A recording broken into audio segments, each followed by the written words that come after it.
Udah ya, baik. Saya mulai ya. Assalamualaikum warahmatullahi wabarakatuh. Selamat pagi semuanya. Alhamdulillah ketemu lagi tiap hari Sabtu jam 10 sampai jam 12. Jadi hari Sabtu tanggal 1 Agustus 2020 ini narasumber kita adalah Pak yang ganteng ini, Aditya Warman Menaldi. Waduh, ya. Ibu. Ya, ini Mas Iman. Karena perempuan semua ya, Bu, yang lain, Bu. Jadi terpaksa saya ganteng sendiri. Ada nih David nih. Ada David, mahasiswa. Oh iya, Ya, nggak jadi deh. Ya, ini Mas Iman, ini saya kenalin dulu ya. Ini nggak ketemu nih, apa namanya, udah kirim lama katanya ke email saya. Tapi biasalah kalau misalnya cuma lihatnya WA aja, Man. Jadi kalau Iman ini udah kayak anak sendiri ya, karena bapaknya Iman itu adalah teman suami saya, SD Percik. Kakaknya Iman, panggilannya Opa, itu juga guru besar di FKUI, sama kayak ayahnya Iman, guru besar di FKUI. Nah, Iman ini sebenarnya pengen jadi dokter juga, tapi dia akhirnya milih psikologi, tapi klinis, ya berbau-bau psikologi, berbau-bau kedokteran juga deh. Nah, kemudian Iman menikah dengan Nisa ya, teman seangkatannya. Ini sama juga dengan saya, dengan suami saya yang satu angkatan juga, ya. Ketemunya di situ-situ aja, gitu. Nah, baiklah, kalau gitu anaknya 2 ya, Man ya? Iya, Bu, 2. 2 udah sepasang, alhamdulillah.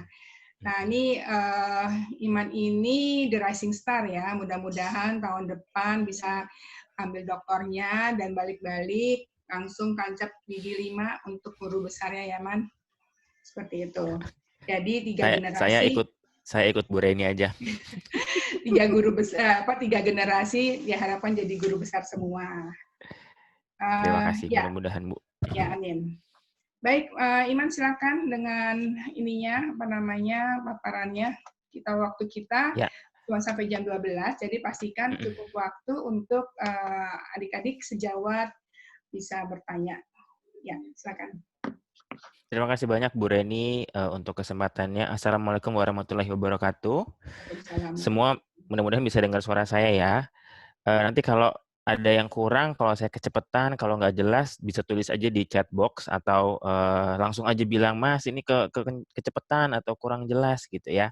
Oh ya, panggil saya pakai sebutan Mas aja ya gitu. Jangan panggil Pak deh, ketuaan masih. Lagi pula udah ya? bukan udah, nggak biasa kalau udah di psikologi. Oh. Lagi pula ya sampai tua kalau di psikologi kayaknya panggilnya Mas sama Mbak terus kebanyakan gitu ya. Pada menolak tua semua. Jadi salam kenal buat semuanya. Ini ada beberapa nama yang saya juga kenal dulu. Saya tahu itu mahasiswa saya, tapi sekarang kayak udah punya kiprah sendiri tuh sebagai psikolog sekolah lah, sebagai konselor. Great, keren banget gitu ya. Dan saya juga tahu ada yang saya kenal lama juga. Mudah-mudahan saya nggak grogi nih ngobrol di sini. Oke, saya langsung aja. Saya coba share screen saya dulu. Ini desktop saya ya, bentar. Oke, kita ngomongin soal CBT dan motivational interviewing dalam psikologi pendidikan gitu ya ceritanya ya. Ceritanya segitu. Saya sih nggak mau cepet-cepet, pelan-pelan aja karena namanya juga sharing. Saya berbagi sedikit yang saya tahu dan saya maunya dari Anda semua juga berbagi pengalaman yang Anda udah dapetin selama Anda berkiprah sebagai psikolog di dunia kerja ini. Oke. Nah, siapa dari Anda yang sudah tahu tentang CBT dan atau motivational interviewing MI? Saya tunggu jawabannya di chat box. Silakan.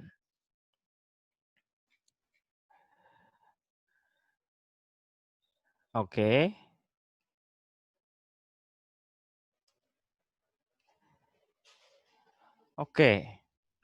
Ya, CBT kayaknya udah pada umum tahu ya.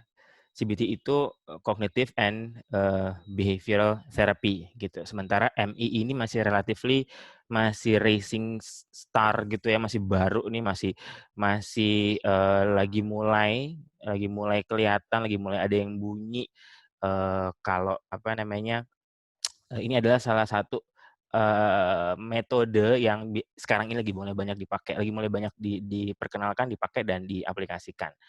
Nah, oke, ada yang belum familiar sama MI, sip, nggak apa-apa. Justru itu makanya di sini saya mau sharing. Saya bukan yang paling jago di sini, tapi saya mau sharing aja karena saya sudah mengambil sertifikasi untuk keduanya. CBT saya tinggal satu step lagi untuk selesai fellowship dari Albert Ellis Institute yang di Amerika, sama motivational interviewing saya udah ngambil yang di Australia beberapa tahun yang lalu. Nah, oke. CBT, kita overview dulu aja ya, overview CBT dulu. CBT itu sebuah terapi. Kalau kita mau bicara terapi, kita pasti perlu kebayang dulu ini root-nya apa ya, ini akarnya apa ya. Karena banyak sekali zaman sekarang ini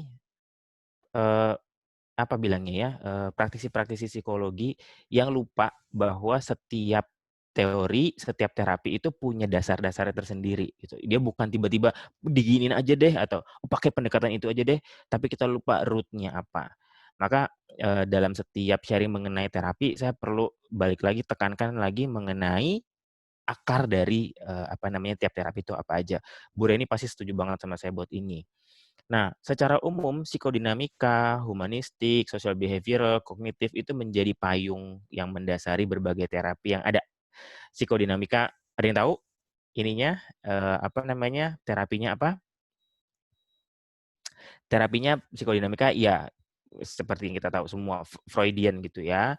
Lalu kemudian ada humanistik yang biasa pakai konseling dari Rogers, itu akarnya gitu ya. Lalu social behavioral dan sebagainya.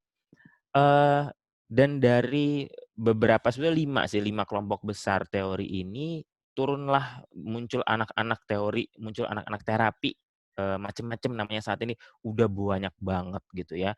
Ada yang pernah dengar skema terapi mungkin, nah itu dari kognitif juga. Ada yang pernah dengar dialectical behavior therapy mungkin, itu juga dari kognitif gitu ya. Ada yang pernah ikut mungkin brief therapy atau solution focus brief therapy gitu ya. Banyak banget sekarang terapi itu yang ada, yang di-set, yang dirancang oleh berbagai pakar. Tapi intinya sebetulnya satu, untuk mengintervensi sebuah situasi psikologis maupun behavioral yang tidak pas sehingga perlu ada ada intervensi di situ. Nah, kalau CBT sendiri itu masuk di aliran kognitif gitu ya. Kenapa kognitif? Karena basically memang itulah akarnya, itulah dasarnya, itu foundation-nya. Dia bukan ngomongin behavior saja, tapi dia ada kognitifnya. Dia bukan ngomongin soal psikodinamika, artinya dia nggak ngomongin soal masa lalu terlalu banyak gitu ya. Meskipun ada, tapi itu bukan menjadi dasar dari terapi ini. Oke, tadi saya udah singgung sedikit soal berbagai terapi yang kemudian turunan dari aliran kognitif, ya. Oke, mungkin dari pengalaman Anda semua, saya tunggu deh beberapa detik atau 1 menit deh. Tolong dong tulis di chat box, apa aliran kognitif yang udah berkembang terapi-terapinya ini, yang Anda udah pernah tahu aja juga nggak apa-apa. Tapi kalau udah pernah ikutin pelatihannya, itu lebih oke lagi, gitu ya. Nah, boleh dong tulis di chat box apa-apa aja nih yang kalian tahu mengenai aliran kognitif, terapi dalam aliran kognitif. Saya tunggu jawabannya di chat box sekarang.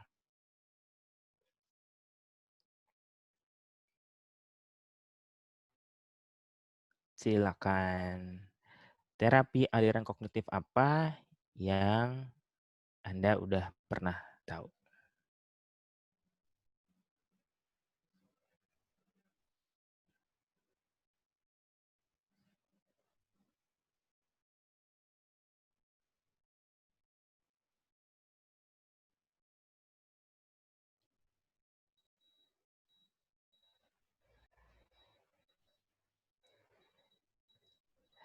Belum ya?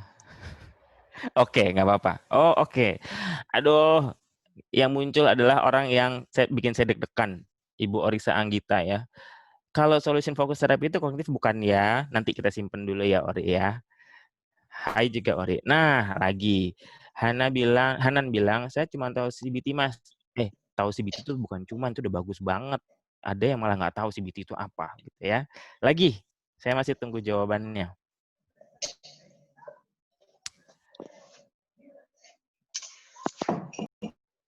CBT, solution focus, CBT, oke.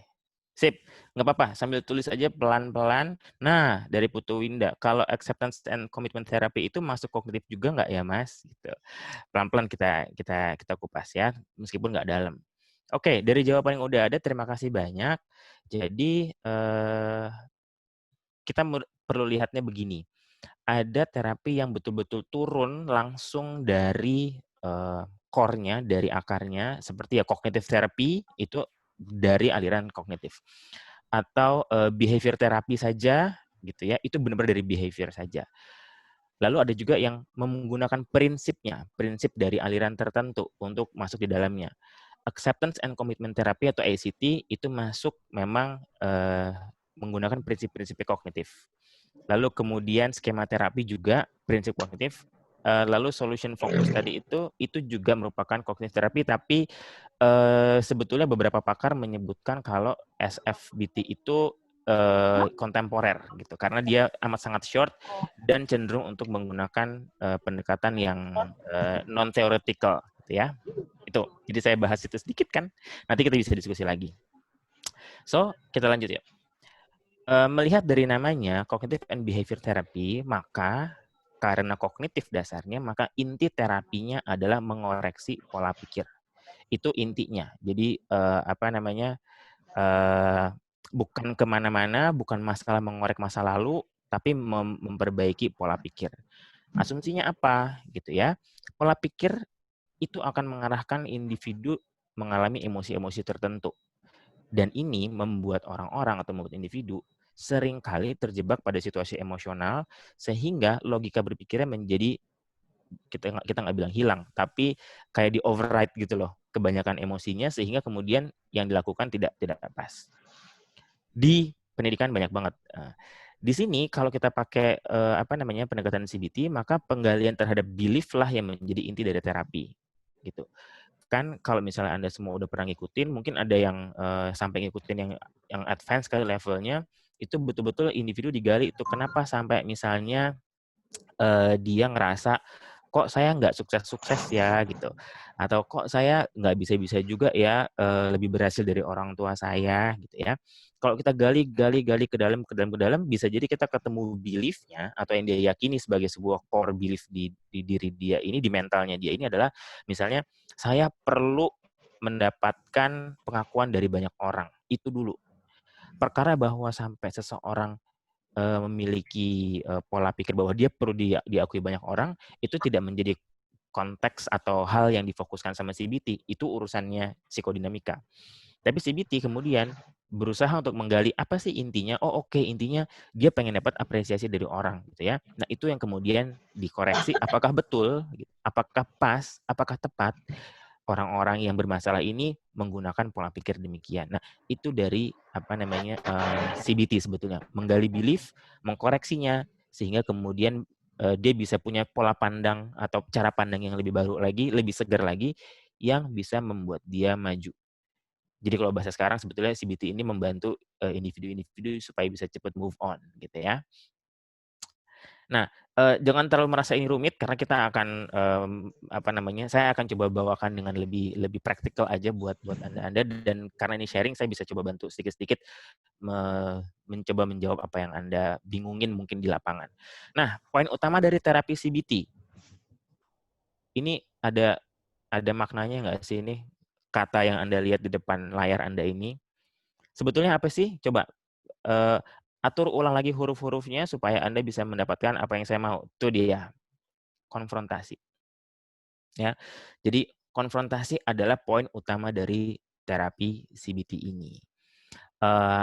Maksudnya di sini adalah individu amat sangat rentan kalau pakai pola pandang CBT ya, untuk kemudian keliru berpikir, keliru menetapkan sebuah acuan sehingga dia jadi bermasalah.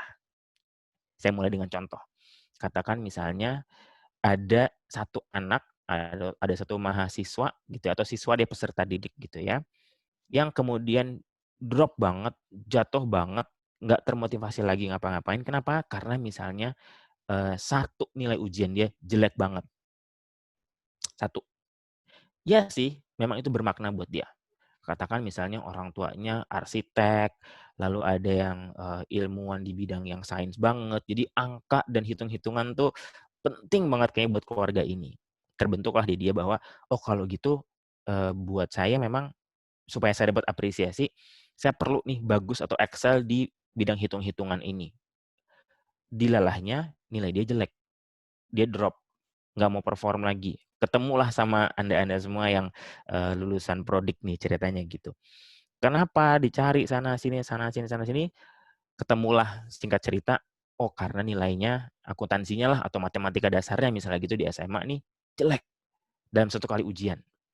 Kita bisa tanya lagi kalau kita betul-betul pakai pakai sessionnya CBT. Kenapa kamu ngerasa ini jadi jelek? Apa yang membuat kamu merasa bahwa satu ujian ini aja membuatmu jadi jelek, membuatmu jadi merasa tidak oke dan seterusnya. Bisa jadi sebetulnya ini hanya satu, tapi nilai yang lain oke-oke aja. Bahasa katakan. Lalu yang sifatnya lebih hafalan misalnya atau bukan yang angka-angka deh. Tapi semua tidak dia lihat karena fokus dia melihat ke yang penting banget di benaknya ini dan terbentuk karena keluarganya tadi juga gitu ya. Jelek nih subjek yang hitung-hitungan. Dia ngerasa, "Saya nggak cukup oke deh," gitu. "Saya nggak bisa nyenengin orang tua saya juga nggak akan diapresiasi," dan seterusnya dan seterusnya. Tapi dia lupa bahwa sebetulnya, dia masih punya banyak, nilai-nilai yang juga bagus. Maka poin utama dari CBT adalah, kalaupun kita nggak akan menggali sampai segitu dalam untuk menggali belief, mengkoreksinya lagi, tapi inti dari CBT sebetulnya adalah konfrontasi. Saya yakin Anda-Anda semua dalam pengalaman praktek Anda, sudah familiar deh dengan konfrontasi. Misalnya pertanyaan sederhana kayak gini, "Emang nilai-nilai yang lain jelek juga?" Itu udah konfrontasi. "Emangnya ujiannya udah selesai?" Itu 2 misalnya. "Memangnya ini udah nilai akhir?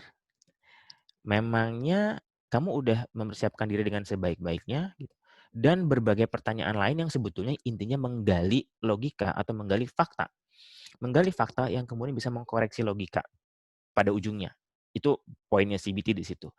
Sehingga misalnya kalau, muncul nih, satu klien yang seperti ini tadi kisahnya, lalu kemudian Anda tangani, terus Anda mulai bertanya dengan, "Boleh lihat yang lain nggak?" Gitu. "Boleh ini."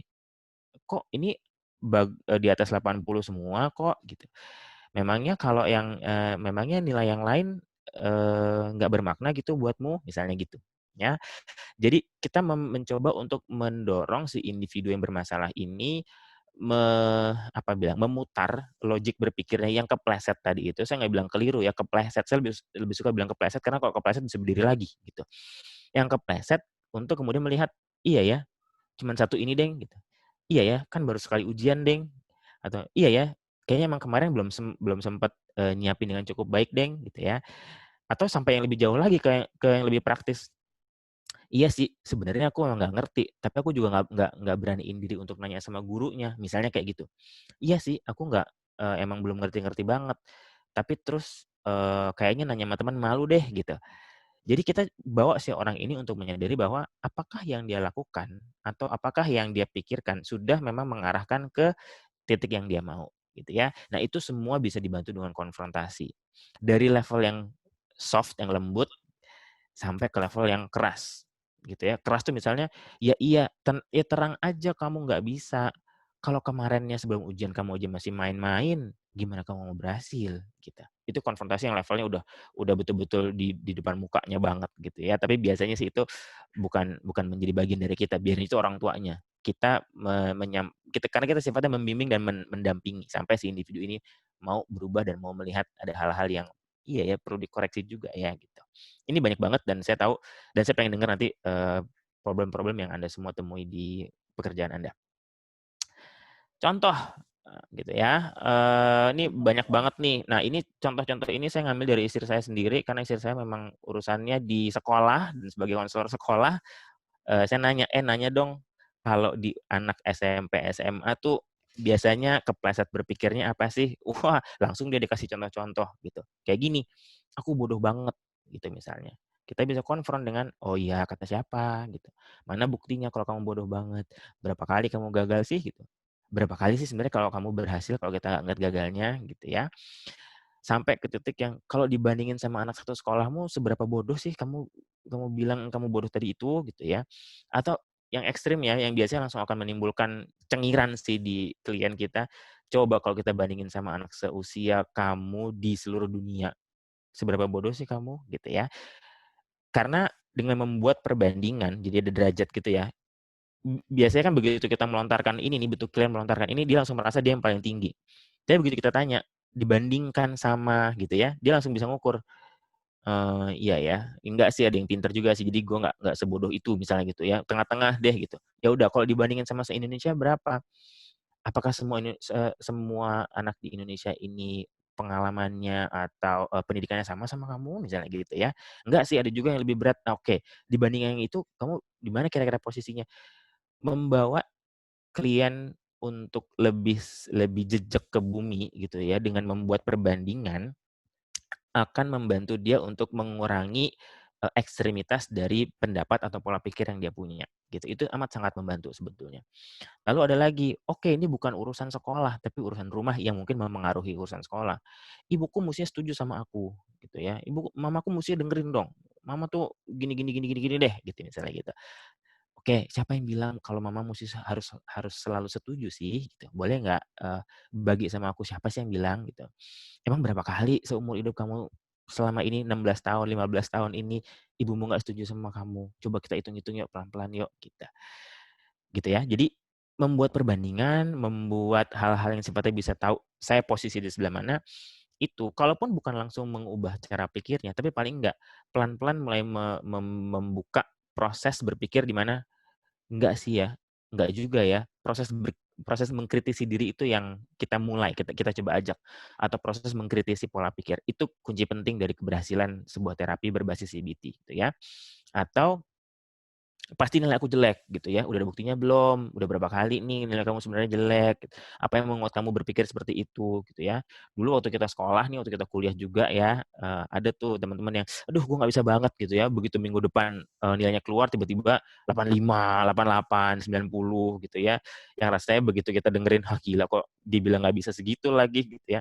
Itu rasanya tuh udah bikin cemas, bikin deg-degan dan bikin sebel juga terkadang gitu ya. Oke, jadi intinya nih kalau untuk, apa namanya, konfrontasi ini contoh-contoh aja. Jadi ada 3 situasi di mana umumnya terjadi tuh pada situasi sekolah. Nah ini contoh-contoh di mana kita bisa selipkan pertanyaan-pertanyaan yang sifatnya sebetulnya mulai mengoreksi cara pikirnya gitu ya. Nggak langsung musti berubah enggak, tapi mulai kita, coba koreksi di sini. Oke, berikutnya. Nah CBT itu utamanya digunakan untuk mengoreksi kekeliruan dalam pola pikir gitu ya. Nah, kenali tanda atau istilah yang disebutkan. Biasanya biasanya ada tuh, "Ya harusnya kan bla bla bla bla bla. Harusnya kan dia dengerin aku dong.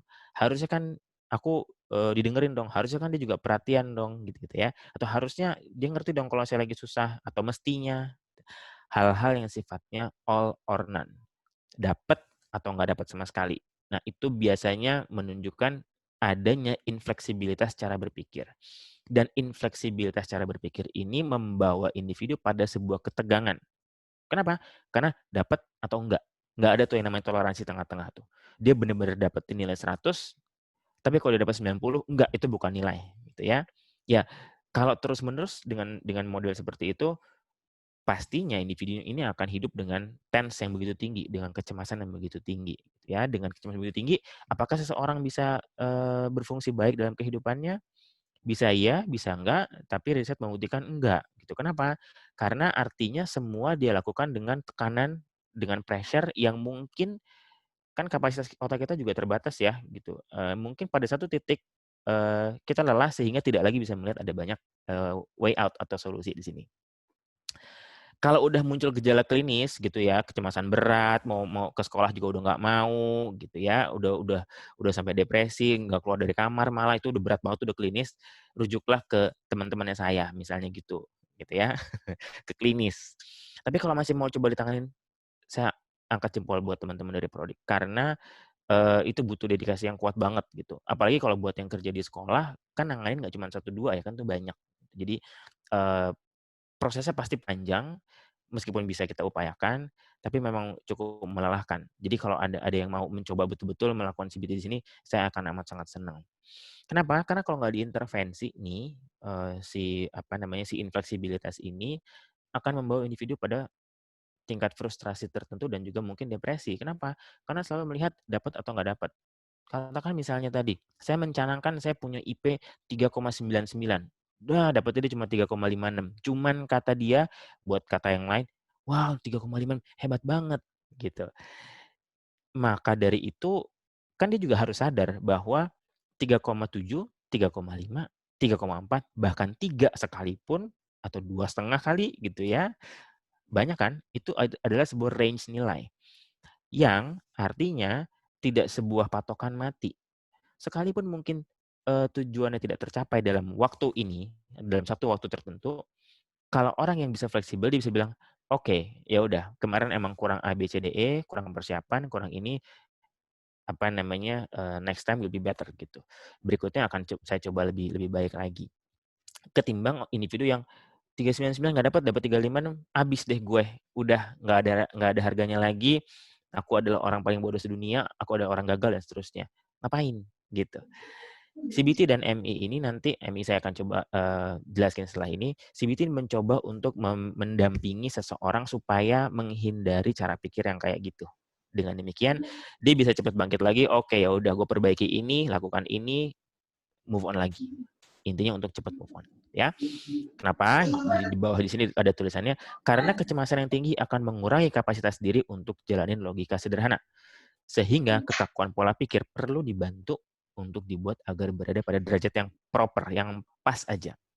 Ingat ini, kurva kecemasan itu pada titik tertentu kita perlu stres atau kita perlu cemas supaya kita bisa kerja optimal.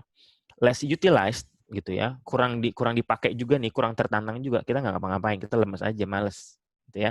Tapi terlalu tinggi stresornya juga akan membuat kita nggak tahu lagi dia mesti ngapain gitu ya. Selalu ingat kurva tersebut sehingga individu yang mau kita bantu dengan pendekatan ini tetap berada dalam kurva yang titik optimal tadi itu supaya dia tetap produktif. Oke. Nah, menjalankan CBT. Menjalankan CBT dengan protokol yang ketat, mudah-mudahan belum pada alergi dengar istilah protokol ya. Tidak selalu bisa diterapkan pada berbagai situasi. Ada banyak hambatan-hambatan tertentu gitu ya. Menggali belief misalnya, kita mau gali, ya kenapa kamu ngerasa kamu jelek, kenapa kamu ngerasa kamu nggak cukup oke, kenapa kamu pikir kamu perlu dapat apresiasi terus-menerus, kenapa kamu pikir bahwa gagal sekali itu udah end of the world buat dirimu. Mungkin nggak selalu gampang buat klien anak-anak atau remaja gitu ya. Dimana kadang remaja diajakin berpikir logika masih belum mau gitu ya. Nah, CBT yang ketat sendiri gitu ya, yang betul-betul mengikuti protokol, kita gali A, kita gali C, kita gali B, lalu kita develop new belief, itu bisa lama, bisa lebih dari 5 sesi pertemuan, yang satu pertemuannya bisa sejam sendiri ya. Tapi bukan berarti kemudian CBT nggak bisa diterapkan. Ini yang agak berbeda gitu ya. CBT tetap bisa diterapkan. Dan jangan lupa prinsip tadi, prinsip konfrontasi atau prinsip mengkoreksi pola pikir tadi itu. Ketika saya mengambil sertifikasi CBT ini, awal berpikir saya ikut CBT itu memang juga mungkin serupa dengan teman-teman semua di sini, bahwa CBT itu harus amat sangat ketat ya, A, B, C harus ketat, harus ini, harus sesuai dengan urut-urutan tertentu, sekuensinya harus jelas, dan juga sifat terapi itu lebih direktif. Ternyata salah. Justru CBT itu yang saya pelajari ya, which is saya pelajari dari Albert Ellis Institute sendiri beneran gitu ya. Justru CBT itu amat sangat banyak pakai prinsip konseling. Lucu ya? Banyak tuh yang bilang atau banyak tuh yang mungkin belum ngeh dan meyakini bahwa konseling sama CBT itu nggak sama. Saya karena udah ngejalanin 4 derajat pendidikan CBT ini, saya mesti bilang justru prinsip konseling itulah yang akan menentukan CBT ini berhasil atau enggak. Mendengar aktif tuh konseling banget kan? Paraphrasing itu konseling banget. Lalu keterampilan bertanya, merumuskan pertanyaan, itu konseling banget. Dan jangan lupa yang paling dasar, building rapport dari awal, itu konseling banget gitu. Anda semua juga dari awal diintervensi di metodologi pendidikan pasti belajar konseling kan, dan itu menjadi basisnya. Dan itu yang memang dipakai.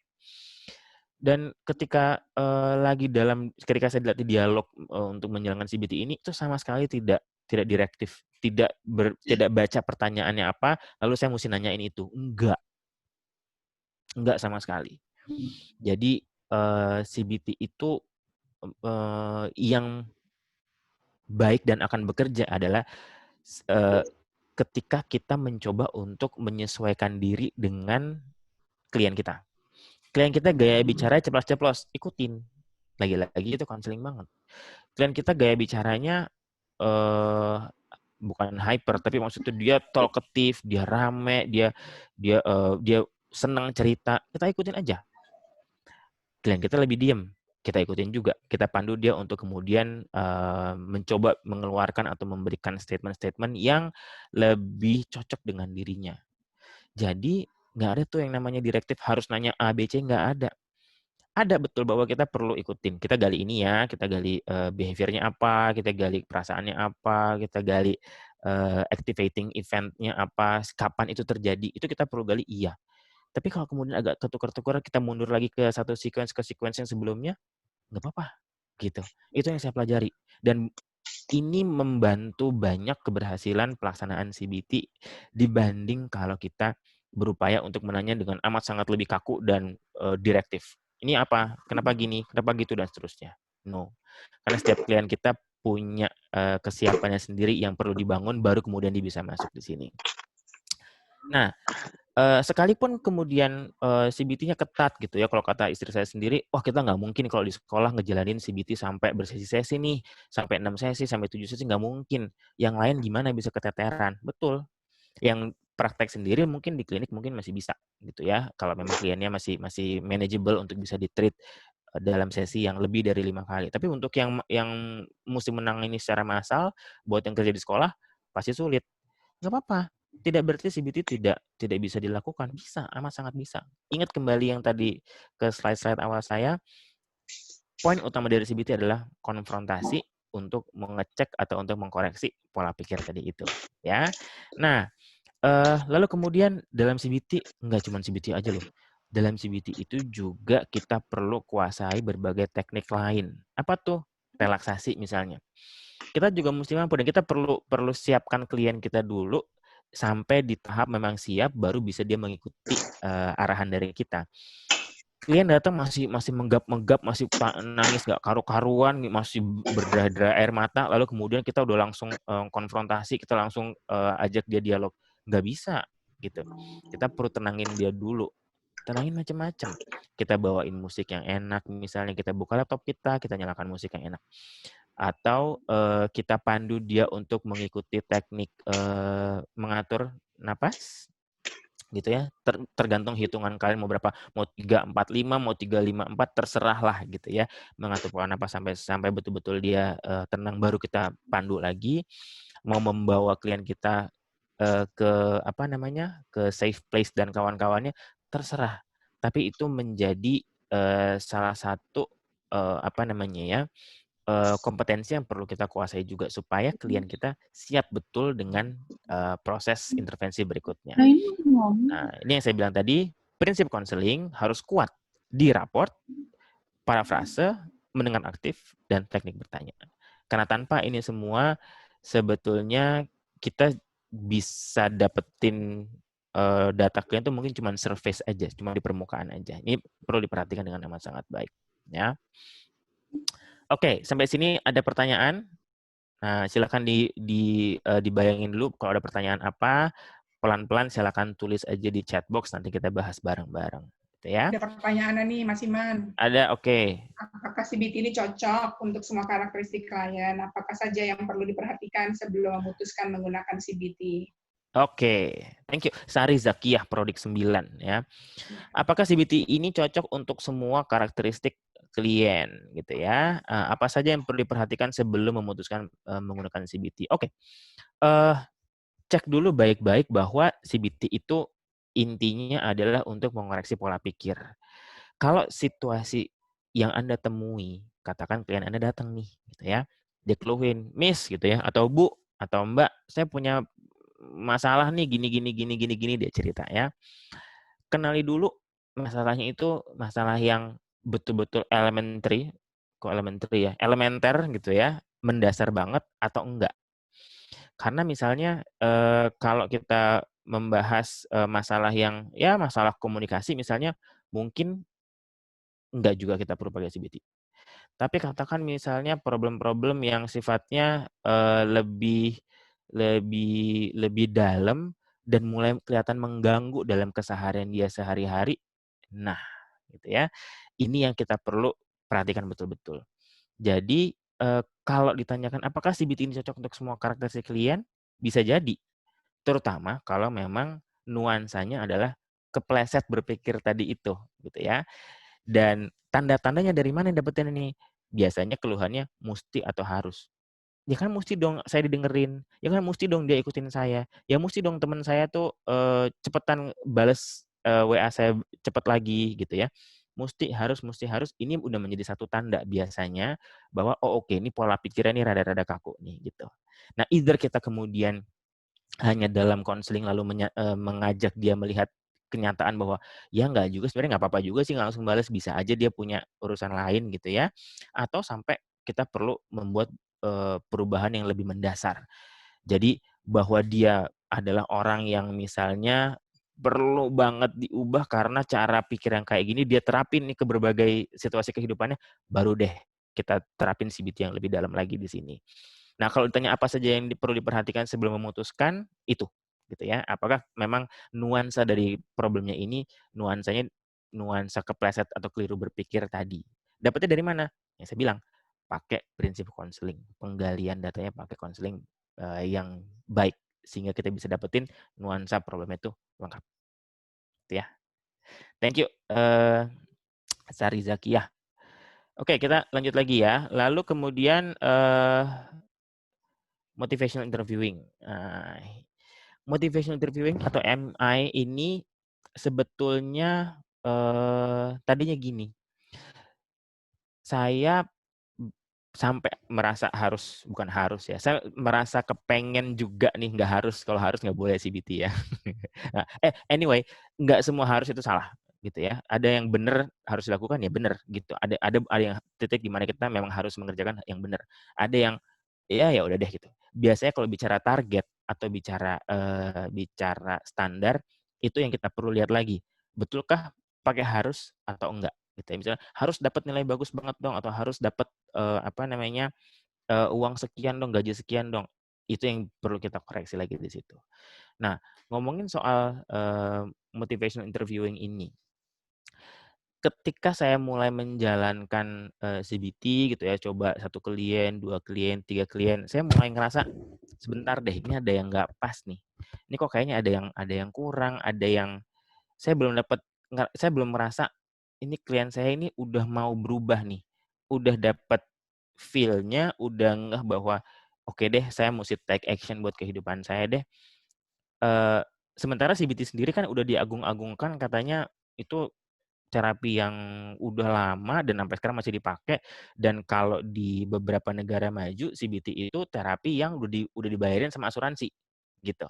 Sementara terapi lain belum tentu. Itu menunjukkan betapa CBT itu punya, eee, apa namanya ya, kualitas prediktif untuk keberhasilan, penanganannya itu tinggi, sehingga diakui sebagai sebuah terapi, buat kesehatan mental yang sampai derajatnya bisa akan dibayarin oleh asuransi di rumah sakit. Jadi kalau ada, pasien klien ke rumah sakit ketemu sama psikolog atau psikiater bisa CBT, lalu kemudian dilakukan CBT, nah itu bisa dibayarin oleh asuransi, gitu ya. Nah, kembali ke pengalaman saya tadi, saya ngerasa ini ada yang belum nih, sekalipun mungkin, seiring dengan waktu CBT saya tuh udah lumayan lah gitu, udah lumayan lancar, nggak kaku-kaku, dan ketika saya mencoba konfront, saya nggak lagi dalam dalam ketakutan, "Ini marah nggak ya ini klien ini dia bakal bakal berbalik nggak ya ke saya?" Gitu-gitu ya. Saya udah sampai di tahap yang saya udah berani untuk konfront, tenang-tenang aja.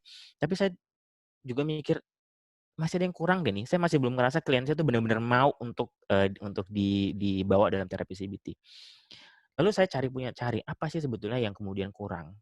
Ketemulah saya dengan, motivational interviewing ini.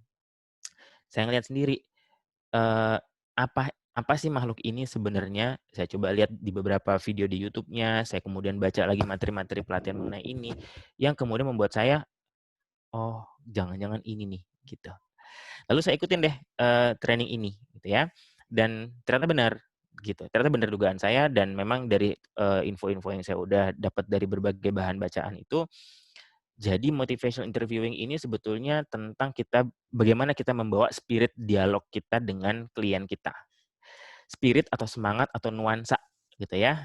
Yang sebetulnya dari kita duluan nih, baru kemudian klien kita akan tanda kutip ketularan sehingga dia mau untuk bergerak.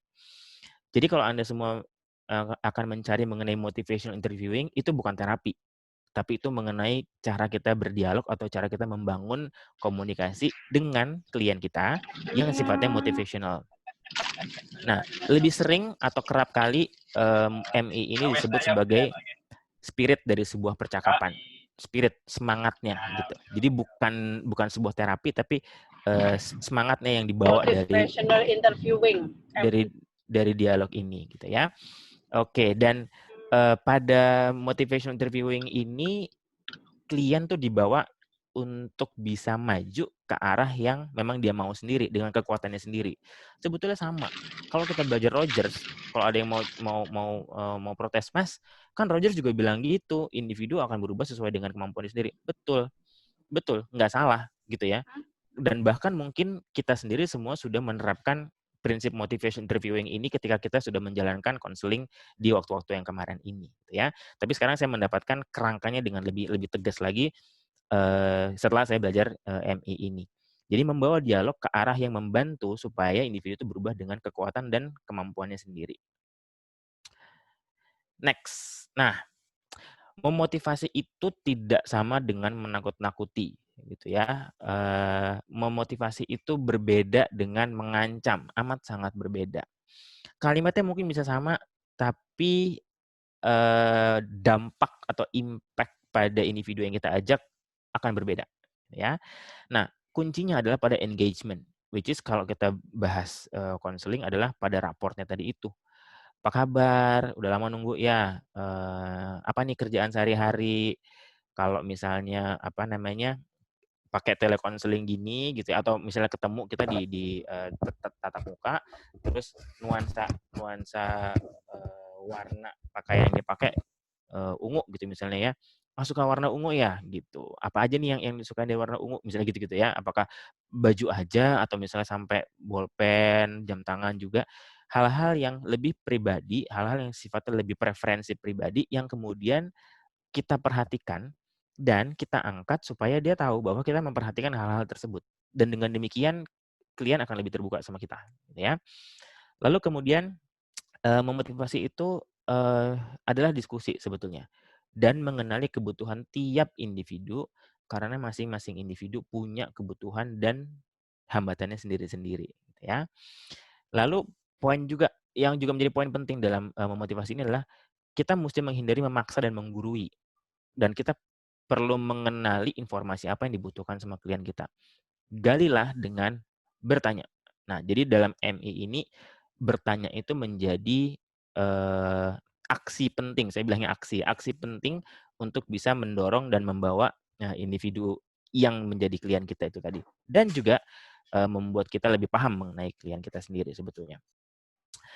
Nah, apa sih yang penting dalam MI ini? Lihat di layar Anda, ada yang namanya change talk dan sustain talk ya dalam MI ini.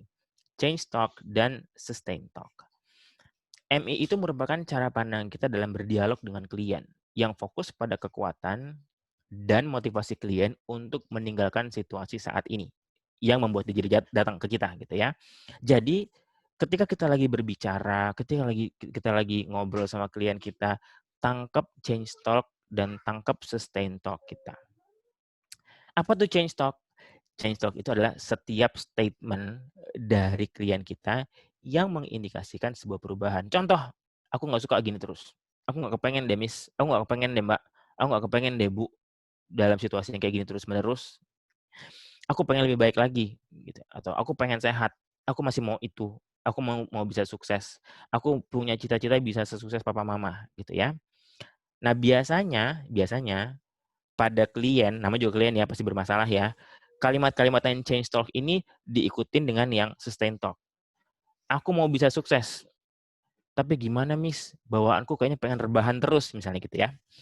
Aku mau punya cita-cita bisa sesukses papa mama, tapi bingung papa mama maunya tuh aku jadi orang yang sebenarnya aku nggak pengen. Ada tapinya di belakangnya. Tapi, dan kalimat berikutnya, itu adalah sustain talk. Atau situasi yang kemudian menghambat kita, atau menahan kita, atau menahan klien, gitu ya, untuk maju dari situasi yang tidak nyaman saat ini. Ada change talk dan sustain talk. Contohnya, ya udah emang udah susah lah sekolah di sini, kata seorang siswa yang mengalami kesulitan belajar di sekolahnya. Ya udah emang susah. Lalu lain lagi misalnya, tiap aku bicara sama mama, pasti dipotong. Pasti itu udah CBT banget, udah kognitif banget biasanya problemnya. Lalu ini adalah nuansa sustain talk atau hambat. Enggak deh gitu, enggak kepengen. Jadi harusnya bergerak, lalu ditahan lagi, di hold back lagi. Ya. Percuma aja usaha, papa pasti punya pendapat sendiri. Gitu ya. Kata seorang klien mungkin yang sebetulnya pintar gitu ya, tapi bermasalah terus sama orang tuanya dan membuat performance di sekolahnya tidak cukup oke, gitu ya. Mungkin Anda udah pernah dapetin ini, nanti kita sharing bareng-bareng di sini ya. Jadi perhatikan change talk dan sustain talk. Terus apa? Ketika change talk sudah didapatkan, berfokuslah kita pada nuansa keinginan tersebut. Fokus pada change talk-nya. Lalu mulai berfokus pada apa yang bisa ia lakukan atau mampu ia kelola. Sebagai sebuah contoh sederhana aja. Ini bukan contoh ideal dan ini mungkin tidak juga representatif banget, tapi ini contoh ringan aja ya. Kata klien, aku nggak suka dibanding-bandingin terus sama kakak-kakak. Aku maunya aku juga bisa dilihat bisanya apa. Kata kita sebagai konselor, oke. Nah, kalau boleh tahu, memang kamu unggulnya apa ya dibandingin dengan kakak-kakakmu? Karena dia bilang, aku maunya aku juga lihat bisanya apa. Kita dorong ke sana. Karena itu change talk-nya. Dia mau dilihat bisanya apa. Oke, good. Kalau gitu, kamu unggulnya apa ya? Ada, kata klien. Misalnya, aku detail orangnya. Jadi aku bisa bikin perencanaan baik-baik. Kakak-kakak enggak. Oke. Kita perkuat lagi. Oke, jadi kamu tahu ya kalau kamu itu lebih oke ya. Nah, ini bagian kita mendorongnya. Kalau dalam keseharian, kira-kira gimana ya cara ngasih lihat itu? Jadi kita tidak fokus pada dia tidak mau dibanding-bandingin. Tapi kita berfokus pada, oke, kalau gitu kasih lihat yang memang kamu mau kasih lihat pada kasus ini, gitu ya. Atau kasus yang umum kayak kita gitu ya, gue mau olahraga nih sekarang, oke, kapan mau mulai olahraga? Gitu ya, nggak tahu ya, pokoknya yang dalam waktu dekat lah, oke, kira-kira dalam waktu sebulan 2 bulan ini pada tanggal berapa nih kira-kira gitu ya. Ya sebulan lagi deh, oke, olahraga yang kayak apa. Kita dorong terus dalam dialog kita, arahnya arah perubahan dan kita hanya bertanya terus-menerus. Kita hanya bertanya. Sekalipun artinya dalam semua dialog, enggak lah ya, setiap yang kita lontarkan pertanyaan terus-menerus, lama-lama klien juga rasanya, apaan sih ditanyain melulu gitu ya. Tapi prinsipnya adalah kita menangkap change talk-nya atau titik di mana dia mau berubah atau merasa, enggak nih, gue nggak bisa dalam situasi ini. Dan kita dorong dia, oke, kapan mau kasih lihat? Oke, kapan mau melakukannya? Oke, strategi eksekusinya kira-kira gimana? Kita nggak mikirin susahnya atau kita tidak menggiring klien membawa dirinya dalam kesulitannya. Sekalipun mungkin memang kesulitannya berat dan nyata. Tapi kita mengajak atau mendampingi klien untuk lebih berfokus pada yang mau dia ubah itu apa dan bukan pada kesulitannya. Di titik ini sebetulnya buat saya pribadi dalam pengalaman praktek saya, titik kemudian saya mendapatkan change talk dan kemudian membawa klien maju, itulah titik yang menguatkan saya untuk membawa klien dalam sesi-sesi CBT. Kayak misalnya gini, nggak mau deh kerjaan kayak gini amat. Saya pernah dapat misalnya satu nih, saya bagi klien karena saya klinis, nuansanya klinis banget ya. Datanglah seorang dewasa muda usia 20 berapa tuh, 26 apa 27 seingat saya lupa, sudah beberapa waktu yang lalu kliennya. Jadi dia datang pertama kali tuh orang tuanya yang nganterin ke saya, "Mas, boleh tanya kalau depresi itu kayak apa? Saya cerita deh gini gini gini gini. Oke, ya udah ini kayaknya anak saya cocok nih sama depresi. Oh ya, saya bilang gitu kan. Iya karena gini gini gini gini. Oke, ya udah kapan saya bisa ketemu sama anak Bapak? Beberapa hari lagi deh. Lalu ketemulah saya sama si individu ini. Laki-laki, ya. Laki-laki kelihatan sehat, oke gitu ya, nggak kelihatan sakit. Lalu dia mulai bercerita, saya nggak tahu cerita dari mana ya Mas ya, pokoknya ya memang sih saya bilang sama bapak saya udah tegang banget kayaknya ini sama kerjaan. Dia udah bilang, "Tegang banget sama kerjaan," garis bawah dulu, karena itu biasanya udah terlontar secara alamiah. Keluhan apa yang dia kasih? Bahwa dia sekarang setiap menuju kantor dia muntah-muntah, setiap di kantor dia sakit kepala, setiap di kantor menuju kantor lagi dia kemudian, eee, apa ya, saya lupa gangguannya apa, yang jelas setiap hari Minggu dia mulai jam 5 sore perasaan selalu gelisah, resah, nggak nyaman, sehingga dia nggak bisa tidur dan seterusnya.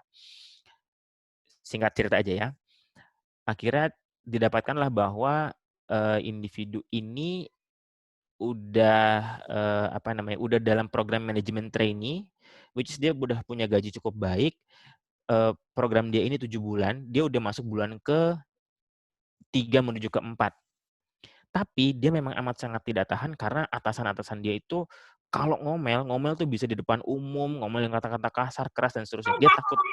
Dia takut dia menjadi orang berikutnya yang digituin. Itu dia amat sangat takut gitu ya.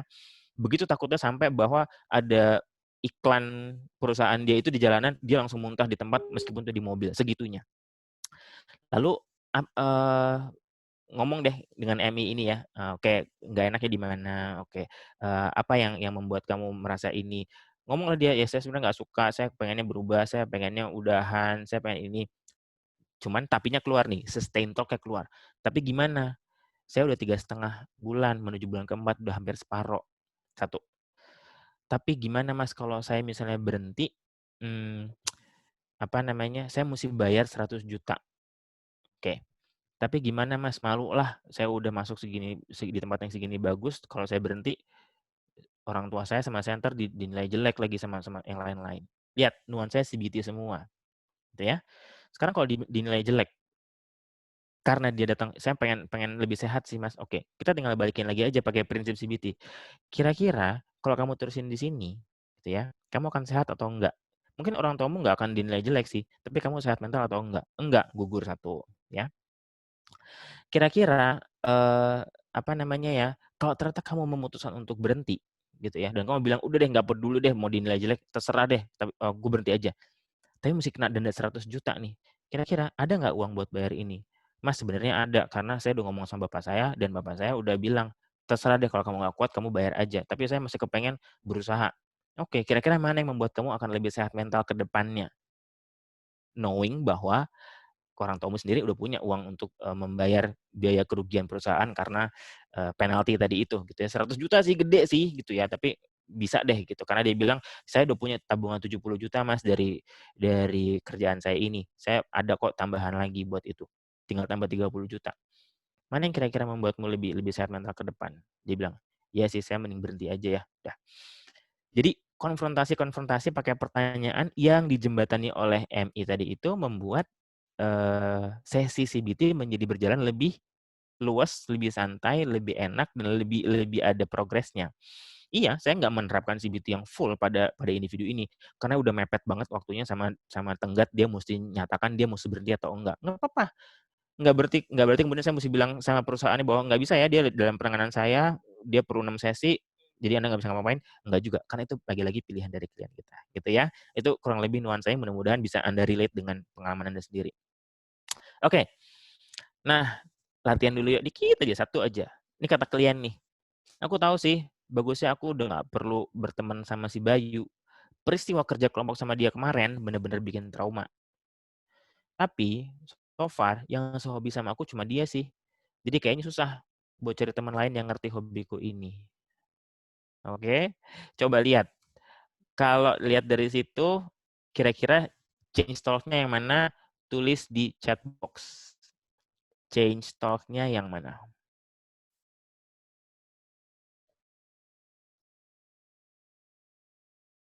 Silakan, saya tunggu. Yang mana change talk-nya ya?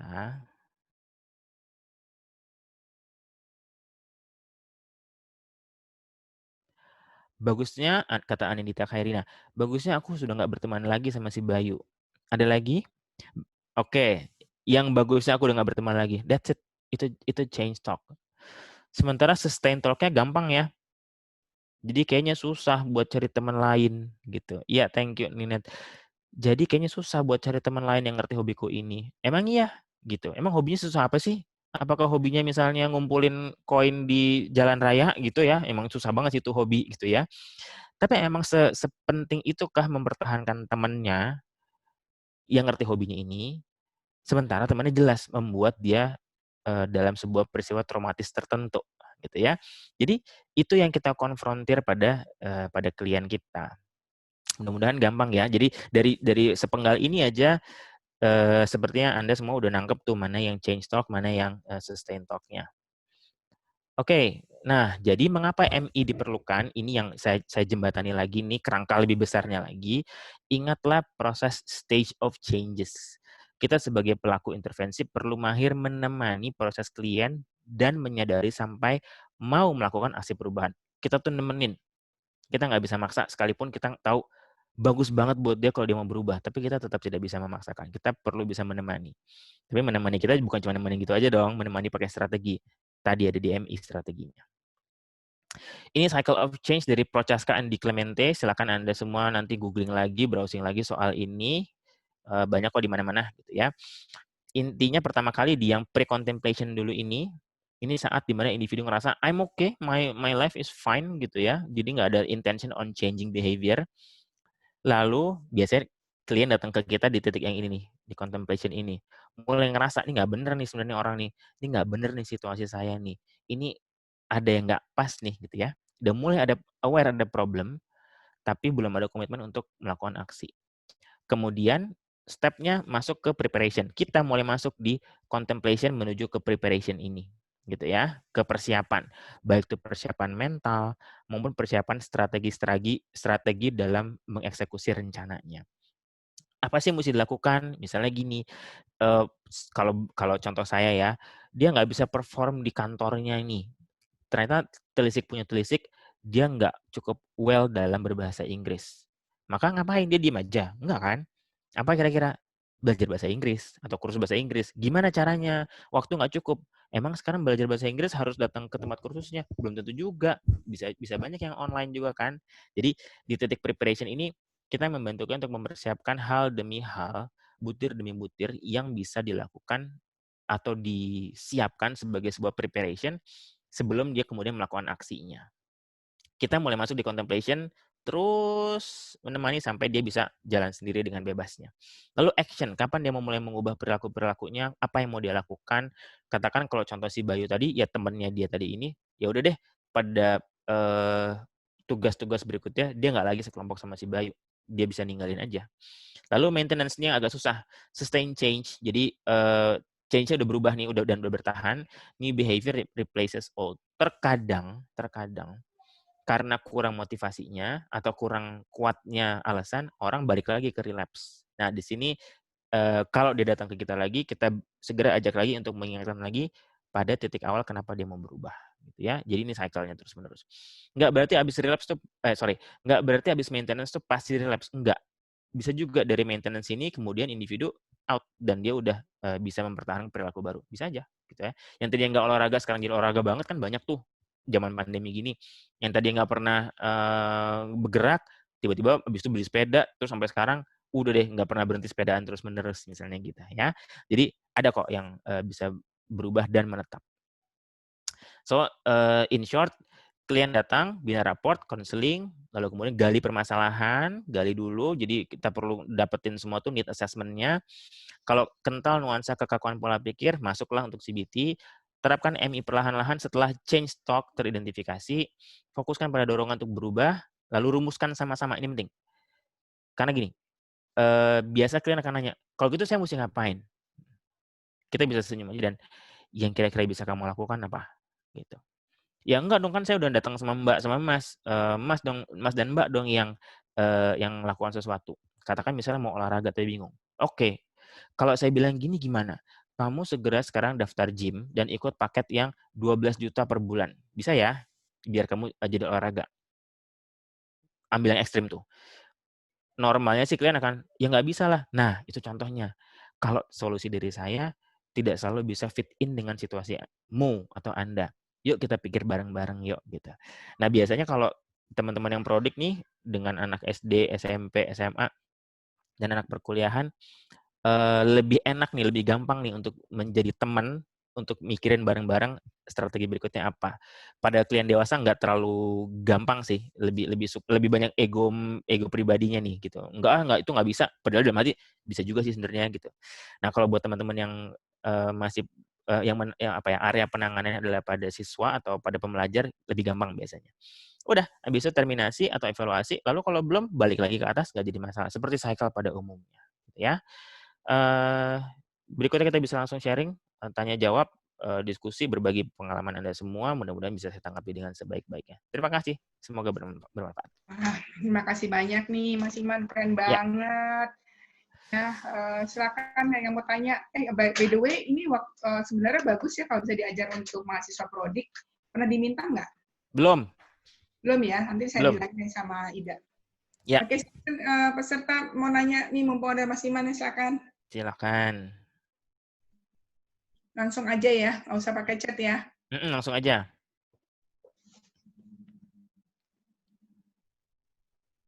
Harus dibantu nih. Boleh nanya? Boleh banget. Hai, Mas Imam, Iya. kenal. Siapa sih yang bicara? Saya Yuni Prodik 2008. Oke, Yuni. Ya. Oke. Mau tanya, jadi kalau yang terakhir itu intinya berarti conclusion-nya itu solusi keluar dari si klien kan? Pasti, ya. Harapannya keluar dari si klien. Tapi kalau misalkan kita ketemu sama anak-anak atau orang atau klien yang sulit, apakah akhirnya jatuhnya jadi kita yang kasih Solusi. karena godaan terbesarnya buat kita ketika praktek itu adalah kita kan gatel ya pasti kalau lama-lama nggak keluar dari si kliennya. Jadi kita yang kadang yang ngasih list ininya kan alternatif. Oke. Kalau Imam gimana tuh? Oke, ya, thank you Yuni. Jadi disitulah titik dimana bedanya kita sebagai profesional, sebagai psikolog dengan orang yang meyakini dirinya pintar dan mengerti semua urusan orang lain, gitu ya. Itu tuh bedanya. Psikolog dilengkapi dengan kemampuan untuk sabar, melihat bahwa setiap individu punya potensinya sendiri, ya dengan segala permasalahannya, tapi bahwa kekuatan yang dia punya itu sebetulnya dia bisa pakai dan kita bisa mendorong itu. Itulah sebetulnya beda antara kita dengan orang lain yang ceritanya mau jadi konselor ceritanya. Kenapa? Karena semakin banyak kita yang mengambil alih tanggung jawab untuk berubah dan strategi tersebut, sebetulnya semakin kecil komitmen si klien kita untuk menjaga usaha dan upayanya untuk berubah. Karena sebetulnya yang tidak nyaman dia, gitu. Nah, sebuah hint buat Anda semua di prodiknya, ini sisi klinisnya. Jangan lupa juga memang ada tipikal kepribadian yang attention seeking.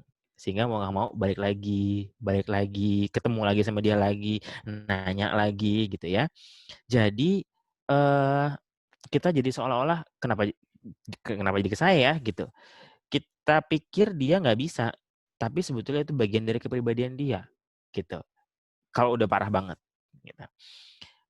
Cuman saya bukan mau mengajak Anda untuk melihat bahwa oh kalau gitu dia memang dependent nih, personality disorder. Nggak usah sampai melihat ke sebelah sana. Tapi kita lihat aja bahwa sebetulnya memang orang ini punya kebutuhan, that's it. Tapi kalau saya mengajak teman-teman juga untuk bisa cukup tegas. Sekalipun kalau daya proses berpikirnya seperti misalnya pada anak SD, ya udahlah ya, kita belum bisa minta dia untuk terus-menerus lah ya. Kita perlu bawa orang tuanya juga gitu untuk melihat bahwa situasi ini perlu diubah. Dan untuk mengubah ini nggak cuma anak, orang tua juga harus ikut terlibat dalam situasi ini bersama-sama nih gitu. Jadi kita perlu lihat juga kapasitas dia untuk mengeksekusinya itu seberapa mampu dia lakukan. Tentu kalau buat anak SD, buat yang berat-berat gitu ya, enggak lah, kita juga perlu menakar juga nih, mampu nggak sih dia melakukan itu gitu ya. Tapi sebenarnya buat anak yang SMA atau anak kuliahan, udah lebih mampu deh, misalnya gitu. Nggak bisa kita bilang sama anak SD, ya kamu coba dong ngomong lebih lebih asertif sama mamamu kalau kamu tuh punya kebutuhan A, B, C, D, E. Susah buat mereka untuk menerapkan itu, gitu. Dibanding misalnya anak yang kuliahan atau anak SMA. Jadi ditakar lagi sebetulnya Yuni, kapasitas mereka mampu mengelola gimana, dan kita beri alternatif itu bukan suatu tindakan yang haram kok, gitu ya. Itu boleh gitu. Tapi kita perlu bilang bahwa gini, yang perlu dari kita adalah kita perlu bilang bahwa gini, yang bisa mengerjakan itu kan Anda atau kamu. Yang tahu situasinya susah enggaknya kamu sebetulnya. Jadi kamu yang tahu di titik mana kamu bisa lebih banyak melakukan sesuatu untuk bisa mengubah situasinya. Tapi saya juga punya beberapa alternatif yang mungkin saya bisa bantu. Meskipun belum tentu berhasil untuk kamu lakukan, tapi mungkin kalau belum kepikiran, nih ada beberapa nih, misalnya gitu. Jadi Yuni dan teman-teman lain juga boleh memberikan berbagai alternatif. Itu tidak dilarang gitu, nggak apa-apa. Bisa lo gini, bisa lo gini, bisa lo gini. Kira-kira kalau dari ini mana ya yang bisa cocok buat kamu gitu. Habis itu kita bahas bersama lagi ya gitu. Jadi tidak berarti kita nggak boleh sama sekali, enggak, gitu ya. Udah eret-eretan gitu ya, klien bilang, "Tapi saya nggak tahu lagi." Ya tapi kamu mesti mikir, "Ya tapi saya udah mentok banget nih, nggak tahu mau diapain lagi." Ya tapi kan kamu yang punya masalah. Enggak juga kayak gitu, gitu. Ada titik-titik di mana, oke mungkin kamu masih belum kepikir kali ya, nggak apa-apa. Segitu tegangnya mungkin jadi nggak kepikiran, but that's okay. Either misalnya, saya kasih waktu kamu 2 hari deh, gitu ya, atau di hari itu juga, lalu kita bikin list, "Nih yang saya pikirin nih, nggak tahu bisa atau nggak buat kamu, yuk kita bahas bareng-bareng." Jadi si alternatif itu bukan dikasih gitu aja, harus tetap terjadi diskusi sehingga kita bisa tahu, nih mampu atau enggak nih anak ini sebenarnya. Dan kita bisa tangkap situasinya itu mampu nggak, kemudian, dia ubah dengan cara yang udah kita kasih. Tidak juga kita kasih begitu aja dan kita tinggalin, no, gitu. Gitu Yuni kurang lebih. Thank you pertanyaannya. Siapa lagi? Halo Mas Iman, saya mau nanya. Iya, saya manggilnya Saya dengan Sofa Sofa Prodi ya. 2018. Oke, Sofa silakan. Tentang change talk tadi, bagaimana jika klien itu datang dengan ini contoh case-nya misalnya saya dia anggaplah dia merasa dia tidak fit in di jurusannya mahasiswa nih. Kemudian dia merasa saya nggak bisa nih kayak gini terus, tapi orang tua saya pasti marah. Jadi yang di pikiran dia adalah ya udah saya jadi kayak saya nggak bisa kayak gini terus, ya udah saya mendingan DO aja sekalian gitu. Jadi maksudnya arah yang dia pikirkan, arah perubahan yang dipikirkan itu justru hal yang negatif gitu. Kalau saya lihat kita nggak bisa mengikuti arah perubahan yang dia tawarkan. Begitu. Nah, gimana ya maksudnya untuk bisa tetap berfokus ke change talk tapi arahannya tetap positif gitu. Nggak apa-apa. Kalau urusannya kayak gini kan sebetulnya gini, begitu dia mau pulang lagi ke rumah, dia ketemu dengan situasi yang tidak bisa dia ubah lagi gitu kan. Maka betul-betul sebetulnya yang bisa berubah adalah diri dia sendiri. Terkadang memang ya ini sebuah dilema besar buat kita karena ini gimana ya gitu ya. Kita tahu dia perlu sehat mental tapi kita tahu dia pulang dia nggak bisa juga. Maka kuatkan keputusan bahwa menurut kamu mau jadi apa sih ke depan gitu. Mengajak dia untuk berpikir dan membayangkan dan memvisualisasi hal-hal yang positif tentang diri dia ke depan itu bisa menjadi jangkar pertama atau batu lompatan pertama supaya dia punya fokus gitu. Kalau fokusnya bukan pada asertivitas menyampaikan isi pikiran kepada orang tua, katakanlah itu udah mentok banget nggak bisa, ya udah gitu ya. Maka kalau gitu kamu fokus pada kamu mau jadi apa gitu. Artinya kita bawa klien kita yang model tadi gini untuk tetap melihat bahwa dirinya perlu sehat. Kamu mau punya keluarga nggak? Mau. Kamu pengen punya pasangan nggak? Iya. Kamu pengen punya pasangan kayak apa? Yang kayak gini. Kalau kamu nanti bersama dan udah dewasa, kamu kebayang kayak apa? Maunya kayak gini. Dikembalikan pada kalau kamu sekarang milih buat DO, kira-kira itu bisa tercapai atau enggak? Gitu. Nah, titik ini itu kan konfrontasi sebetulnya, prinsip CBT banget.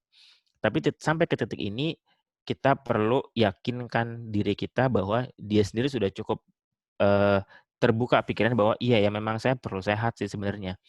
Jadi mengalihkan fokus dia dari kalau saya lakukan apa-apa pasti susah, kita alihkan menjadi saya tahu saya bisa mengupayakan apa karena saya mau jadi apa. Itu dulu. Nah, mengingat bahwa memang ya namanya juga orang tua ya, pasti ada di rumah terus-menerus dan udah hidup sama dia sekian tahun. Menggeser dari pola pikir ke sana menjadi yang enggak ya, bagusnya saya mikirnya yang ini aja. Itu pasti nggak gampang dan pasti nggak cepat. Tapi pasti bisa gitu.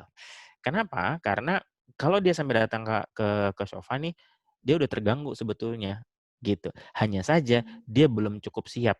Kalau tadi nanti Sofa kan lihat dari materinya ya. Kalau Sofa lihat dari apa namanya lingkarnya change of stage of change tadi itu, mungkin dia baru sampai contemplation, tapi preparation-nya belum cukup kuat.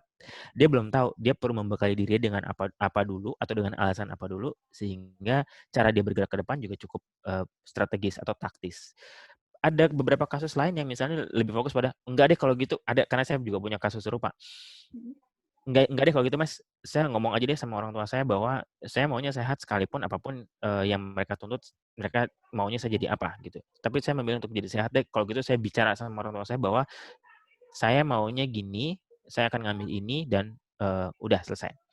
Salah satu klien saya pernah waktu itu dirujuk ke saya nih, orang Surabaya gitu ya. Jadi orang tuanya itu nggak sih cuma bapaknya itu salah satu profesor pengajar juga di Surabaya, dokter.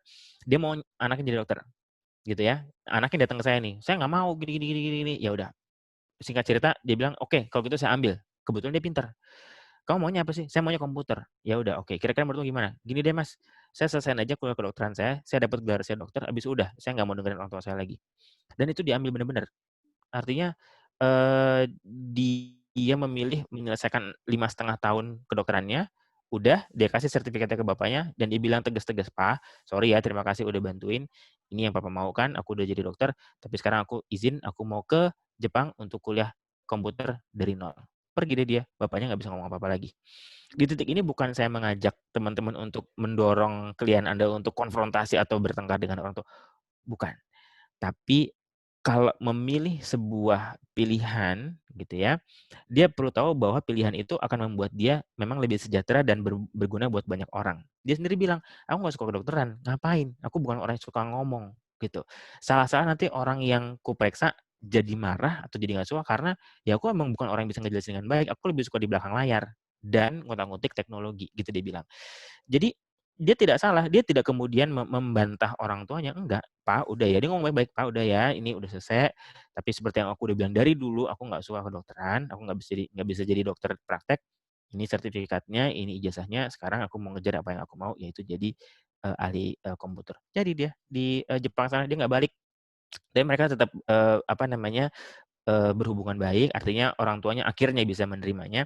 Orang tuanya akhirnya juga ketemu saya juga, datang dari Surabaya ke sini untuk konseling, salah saya apa, ini saya apa. Saya bilang, "Bapak sih nggak salah, tapi memang anak Bapak tidak menyukai pilihan yang Bapak pilihkan buat anaknya, dan dia punya pilihan sendiri," gitu-gitu ya. Di sini saya berusaha untuk mencoba membuat si klien saya, dia tahu dia apa yang dia mau, betulkah yang dia mau itu benar, ya kita cek tuh bener nggak sesuai dengan kemampuan dia, sesuai dengan minat dia, akan bermanfaat buat dia dan banyak orang, dan semua terjawab dengan iya, maka kalau udah milih itu, pilih dengan baik-baik dan selesaikan apa yang sekarang ini masih menjadi hutang, yaitu pendidikan kedokterannya. Gitu, dan dia bilang, "Ya udah kalau gitu aku bilang dia sama orang tua." Karena selama ini dia berantem terus gitu ya, gitu. Jadi sekarang dia dengan dia membuka pilihan baru, iya ya ternyata bisa ya, saya selesaiin, saya kuliah baru lagi, udah everybody's happy gitu. Sekalipun mungkin saya menunda impian saya selama 6 tahun karena saya kuliah kedokteran, bisa.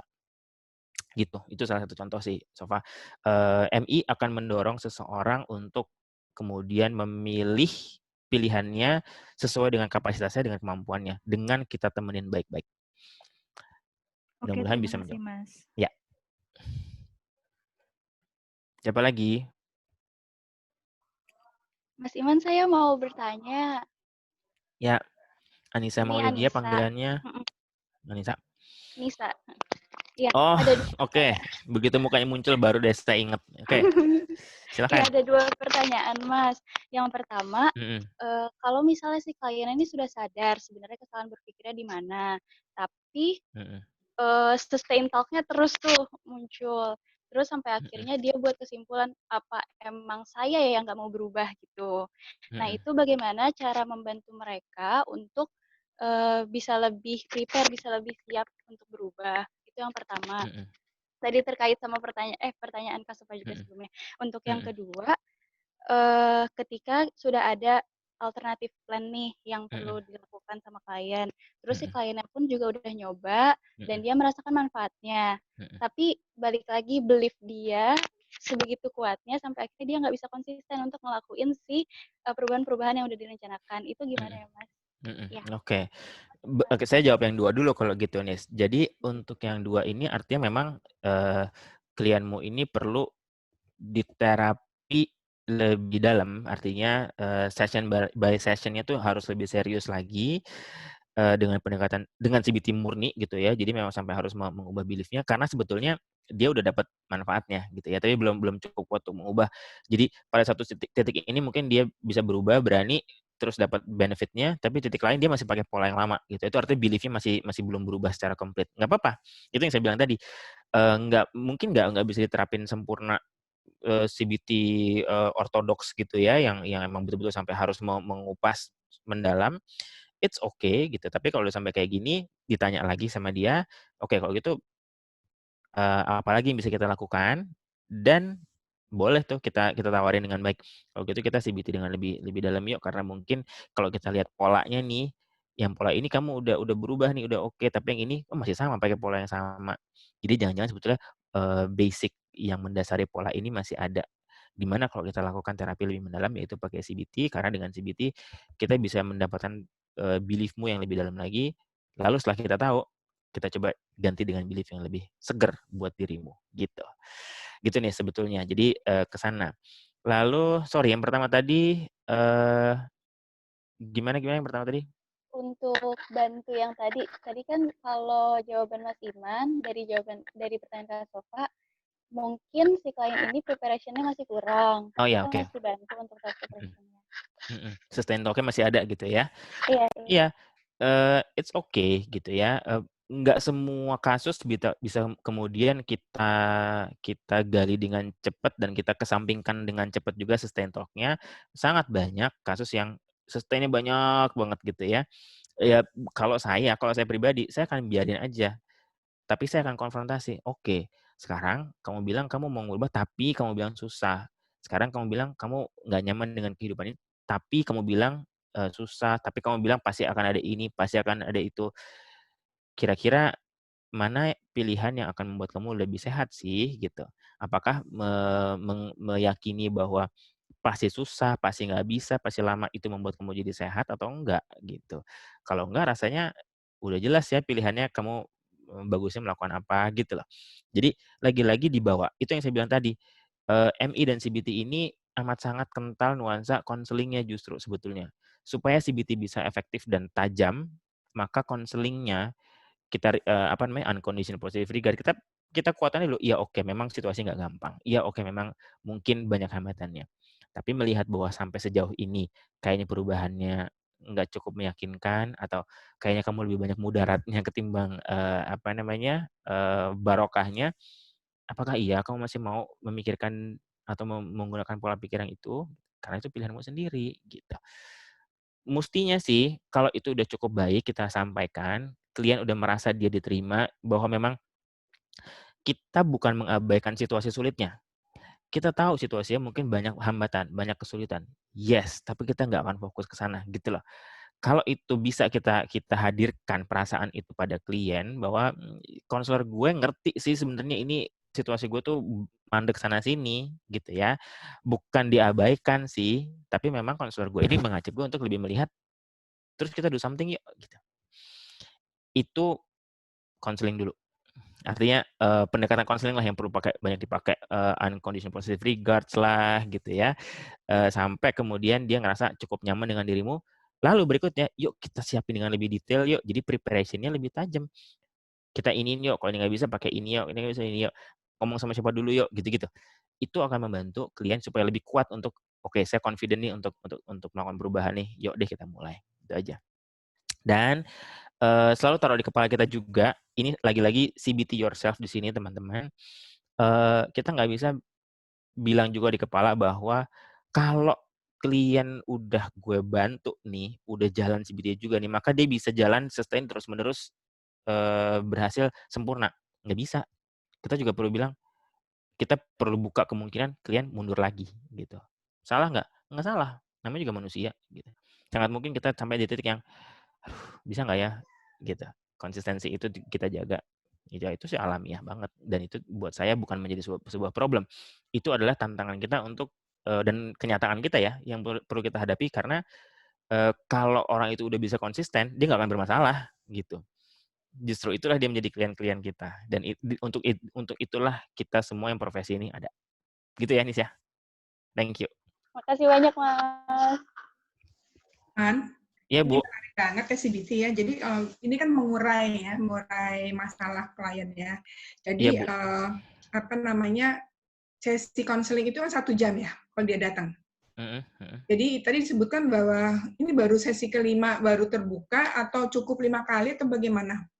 Enggak, saya bilang itu secara umum sebetulnya Bu Reni, 5 kali sesi itu secara umum sesi yang bisa dijalankan buat CBT. Jadi tidak berarti pasti 5 sesi. Konseling sendiri bisa jadi Bu, mungkin satu sesi bisa juga 5 sesi atau bisa juga 6 sesi tergantung dari kebutuhannya juga. Yang saya ajak teman-teman buat lihat di sini Bu, yang tadi si stage tadi itu, ketika kemudian contemplation-nya udah selesai dan dia udah mulai mau diajak preparation, nah artinya dia udah siap. Artinya nah sebelum itu nyampe, itulah yang perlu kita proses terus-menerus tuh, konseling sampai kemudian dia, iya deh saya mesti mikir buat gini kali ya gitu. Ya yang sederhana, kalau misalnya mau olahraga, iya ya olahraga apa yang sederhana ya gitu. Lari kali ya, kalau deket rumah soalnya masih aman-aman aja kok. Dia mulai mencari tuh informasinya. Lari itu saya bisa dapat apa, kalori yang terbakar berapa. Jadi kemudian nggak usah tuh yang sampai ke GBK, nggak usah dia beli sepeda karena mahal juga. Ternyata lari aja cukup. Mungkin dia bisa Tapi pakai sepatu yang udah ada. untuk Misalnya fase ke kontemplasi itu ada jarak ya, karena kan nggak begitu cepat untuk kontemplasi. Iya. Apalagi misalnya ada tadi belief sistemnya sama, kemudian ada gengsinya kali ya. Apalagi kalau itu misalnya bentrok dengan orang tua gitu. Betul Bu, betul. Jadi untuk itulah diperkuat dengan spirit cara berdialog dengan MI tadi ini Bu. Karena kita nggak lagi fokus dengan hambatan, kita berusaha untuk berfokus ngomongin soal, yuk apa yang bisa dilakukan, yuk kapan kira-kira mau dilakukan dengan si change talk tadi ini. Karena kalau membicarakan hambatan terus-menerus, ya nggak jadi-jadi gitu. Yang di kepala si klien adalah hambatannya aja. Sementara kalau kita bicara majunya kayak apa, alternatif yang akan jadi muncul. Dengan demikian, dari contemplation ke preparation, jadi bisa lebih cepat. Itu jadi selalu di pairing ya, CBT sama MI tadi ya? Nah, Bu, saya perlu bilang kalau ini pairing-nya itu saya yang lakukan. Lalu sambil saya lakukan, saya coba, ya karena akademisi ya, saya juga nyari nih, ini ada nggak koneksinya. Yang aliran CBT murni nih Bu, di belahan barat sana, itu nggak mau pakai MI. Karena dianggap MI itu enggak gitu, mengada-ada. Yang aliran MI sendiri juga nggak mau pakai CBT. Gitu. Tapi 2 tahun belakangan ini, saya coba cari-cari lagi. Ini saya nyari itu udah 4-5 tahun yang lalu. Saya cari lagi dalam 1-2 tahun belakangan ini. Nah, udah mulai ada. Dan efektivitasnya terlihat ada peningkatan. Dan kalau mau diukur secara kuantitatif, jumlah sesi yang diperlukan CBT-nya menjadi turun. Karena klien lebih cepat mencapai titik perubahan dan settle. Karena ada intervensi MI di sini. Jadi sebenarnya resepnya Iman ini lebih manjur ya dengan pairing ini ya. Saya nggak berani bilang, tapi kalau buat saya pribadi, Bu, itu manjur banget. Kalau buat saya pribadi ya, buat klien klinis ya, itu manjur banget.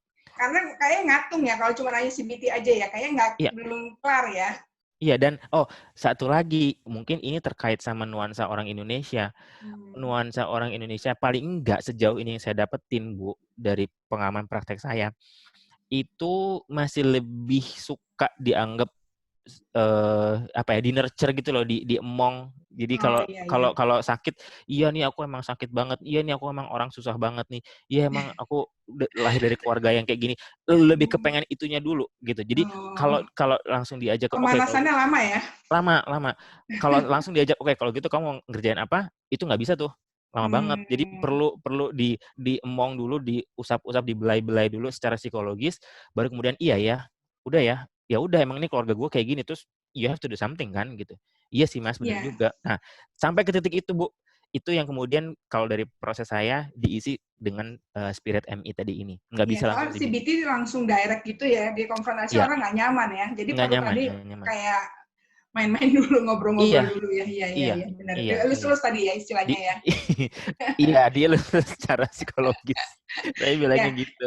Baik, silakan ada yang mau tanya lagi nggak nih, makin menarik nih. Contoh-contoh yang di sekolah nih, yang di sekolah siapa lagi? Ori, belum nanya nih, Ori. Siman, ya. Bu Reni, saya mau bertanya. Eki.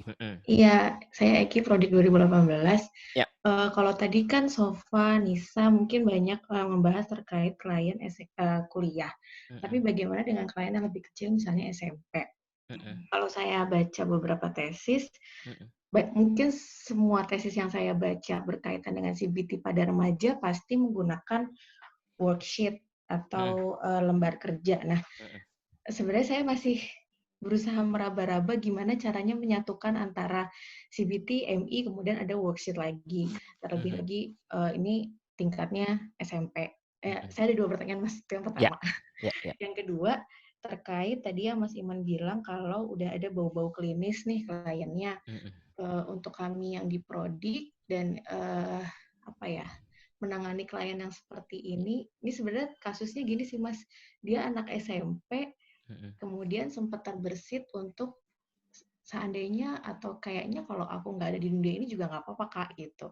Jadi ada pemikiran seperti itu walaupun memang tidak banyak disebutkan. Nah, untuk saya atau mungkin teman-teman yang Prodik juga, terutama masih mahasiswa, gimana sih kita bisa menyikapi ini dan bisa membantu supaya klien ini lebih berkembang, terus apalagi dia masih SMP juga gitu sih Mas. Justru, thank you pertanyaannya.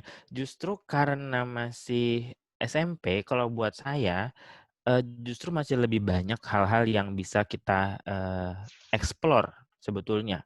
Lagi-lagi, jangan pernah kesampingkan, jangan pernah lupakan kekuatan konseling tadi itu. Itu dulu. Jadi kita bisa eksplorasi dulu dunia dia tuh sebenarnya kayak apa. Karena, katakanlah memang iya, problemnya berat. Katakanlah memang iya gitu ya. Jadi situasinya nggak nyaman mungkin buat dia. Jadi itulah pemaknaan dia.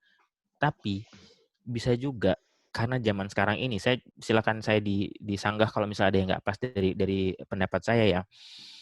Karena saya ngurusin mahasiswa nih, ketemu juga dengan majunya teknologi informasi zaman sekarang, maka gampang buat individu yang belum cukup matang gitu ya, istilah saya, individu yang belum cukup matang atau di bawah usia dewasa mengakses berbagai materi terkait dengan kesehatan mental, tentang psikologis atau yang negatif-negatif justru gitu ya, yang leads them untuk kemudian bunuh diri nih gitu. Sinetron Korea misalnya gitu ya. Kita jangan lihat yang bagus-bagus aja, yang lucu-lucu aja, yang romantis-romantis lucu aja, yang serem-serem juga banyak gitu. Dan ketika individu ini punya kerangka berpikir yang lebih serem, dia akan mencoba mencari yang sesuai dengan cara berpikir dia. Nah, kebetulan kalau itu ditawarkan dengan mengakhiri hidup, bisa jadi itu yang dia masukin gitu. Sekarang gini, buat teman-teman yang di Prodik nih, jadi jangan takut kalau ada yang mengancam saya mau bunuh diri aja deh Mbak atau Mas. Jangan langsung lemes. Kenapa? Kalau mereka mau bunuh diri, mereka akan bunuh diri. Selesai. Kalau mereka ngomong 1 kali, berikutnya ngomong 2 kali, ngomong lagi 3 kali, itu tanda bahwa sebetulnya mereka lagi seeking attention. Itu adalah bunyi mereka, perhatiin gue dong gitu, gue butuh diperhatiin. Gitu. Nah, memperhatikannya kita juga perlu awas-awas diri. Enggak juga kita dengan, jangan dong, nanti kamu gimana. Itu dia dapat. Dan itu justru akan menguatkan dorongan dia untuk, gue dapat perhatian ini. Gitu ya. Sembari kita juga perlu dapetin, ini kurang apa nih di rumah nih, sehingga ini yang dia bunyikan, dan kemudian saya sekarang jadi lawan bicaranya. Ini hati-hati. mungkin memang berasal dari keluarga yang nggak cukup oke gitu ya, sehingga perhatian tersebut dicari kemana-mana, kombinasi dengan teknologi informasi, dengan ini, dengan itu, jadilah dia menyebutkan saya mau bunuh diri aja, gitu ya, atau saya mau mengakhiri hidup aja, atau saya nggak ada di dunia ini juga oke lah gitu ya. Nah,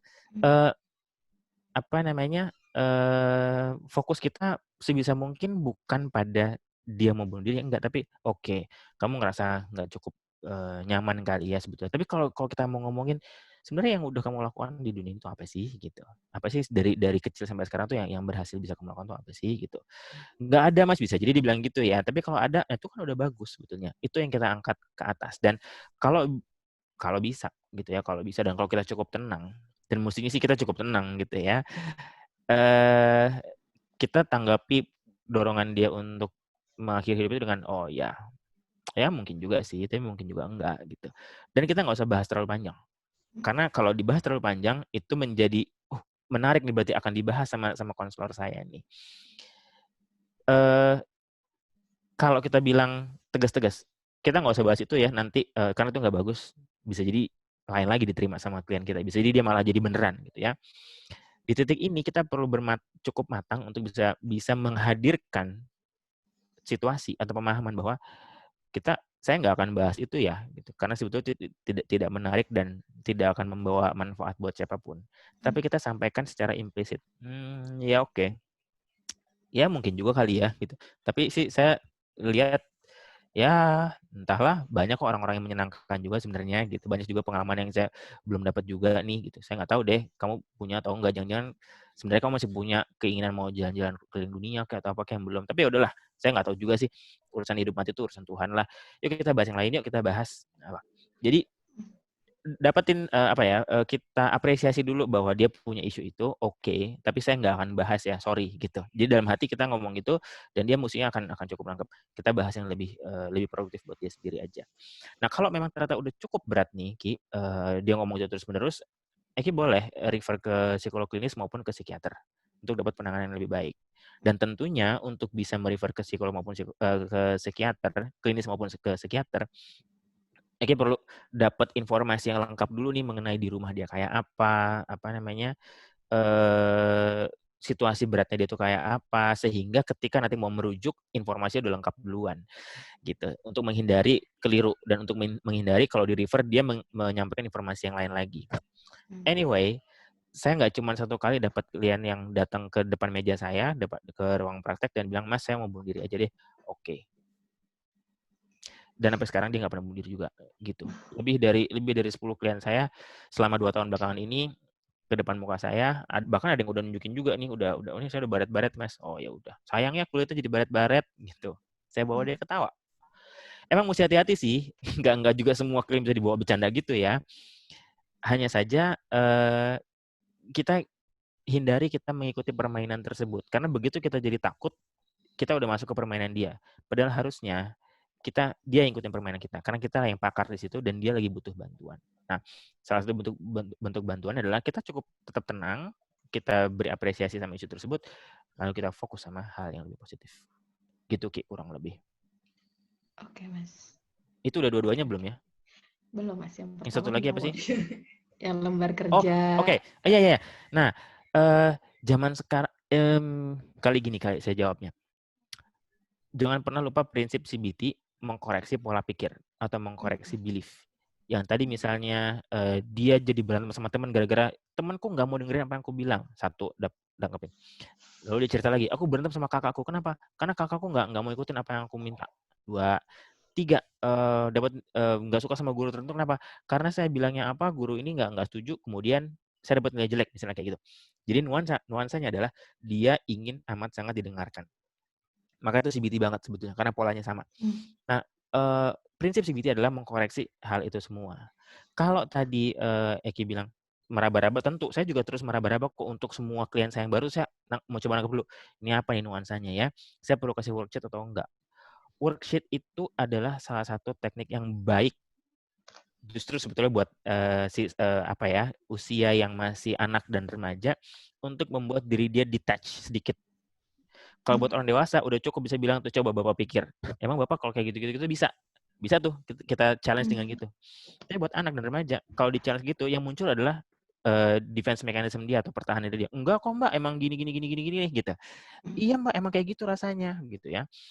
Maka kita pindahkan kerangka berpikir dia itu ke hal lain. That's why ada proaktif test kan, CAT lah segala macam TAT itu untuk membuat yang dari diri dia ini keluar sedikit, jadi dia bisa ngelihat dari luar. Maka penggunaan worksheet buat saya itu amat baik karena dia jadi tertuntun dengan lebih sistematis gitu ya. Sekaligus kita bukan jadi lawan dari dia. Jadi kita bukan menjadi objek yang harus dia bantah terus-menerus, tapi dia menguraikan aja di sini dan kita tinggal bilang tuh buktinya gini gitu. Jadi penerapannya adalah prinsipnya adalah untuk membantu si klien ini melihat apa yang dia punya, apa yang dia masih perlu kembangkan lagi. Worksheet dari mulai sederhana, seperti misalnya 2 kolom.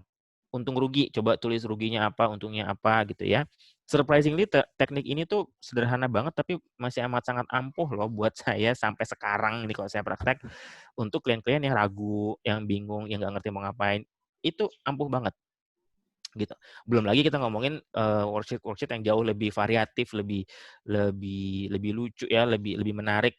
Kalau Anda buka dari internet itu udah banyak banget deh, tapi jangan lupa carilah dari sumber yang terpercaya gitu ya. Yang akan membantu individu supaya bisa berpikir dengan lebih lempeng gitu. Jadi kombinasi ketiganya nggak bisa saya bilang ada titik bakunya ini, Ki. Maka nggak bisa. Maka kalau umur anak-anak kasihlah kertas, nggak juga gitu. Bisa jadi enggak. Kertas atau worksheet dikasih di sesi ketiga, enggak juga. Bisa jadi dari sesi pertama kita udah coba pakai kertas. Kenapa? Karena dia nggak mau ngomong, misalnya kayak gitu ya. Jadi semua tergantung dari klien kita, tapi prinsipnya harus tetap sama. Bahwa kita perlu pelan-pelan membawa dia menggerakkan cara pikir jadi lebih sehat. Itu kurang lebih. Berarti worksheet-nya benar-benar tailor-made untuk si anak itu banget ya. Iya. Karena kalau di internet kan banyak banget Mas. Banyak banget. Worksheet itu dan kayak iya sih benar harus lihat lagi gimana asesmen dan karakteristik anaknya Mas. Nah justru sekarang ini buka tuh browsing lagi, lihat lagi. Jadi kita punya sejumlah worksheet yang bisa kita jadiin modal. Ketika nanti ketemu klien dengan model tertentu, kayaknya yang ini cocok nih. Gitu. Kita coba pakai. Gitu. Kalau misalnya emang cukup kreatif, kamu ya bikin sendiri aja. Kalau cukup. Dan jangan lupa itu masih banyak bahasa Inggris ya. Bahasa Indonesia iya, betul, Mas. Saya nggak nemu sih. Belum ada sih. Mesti bikin sendiri. Mas, kasih Mas. Thank you, Oke. Ya. Oke, terima kasih. Berikutnya ini loh, ada coba apa namanya David, ada laki-laki satu orang di sini. Ada Nuri juga, Bu. Oh, ada Nuri, silakan Lukman. Melihat suara kok kayak nggak jelas. Sebenarnya ya mana ya? Kalau dipikir-pikir, CBT itu kan nama kerennya ya. Sebenarnya kan dalam praktek, kalau misalnya kita tanya-tanya sama klien itu kan kita juga suka konfrontasi juga kan. Tepat. Sebenarnya sih, masa begitu atau apa segala gitu. Tanpa sadar udah kita jalanin juga gitu. Jadi yang ngebedain apa ya? Pakai CBT sama yang enggak ya? Kalau jadi mulai lagi dari nol nih. Enggak Bu, enggak. Ini enggak mau dari nol kok. Ini amat sangat menguatkan bahasan hari ini. Jadi kalau buat saya, yang saya bilang tadi, kita kan mengintervensi klien tuh perlu punya kerangka gitu. Jadi enggak cuma asal pakai ini aja deh, pakai itu aja deh gitu ya. Kalau misalnya nuansanya emosional banget ya ada beberapa apa namanya terapi yang akan membereskan urusan emosional gitu ya.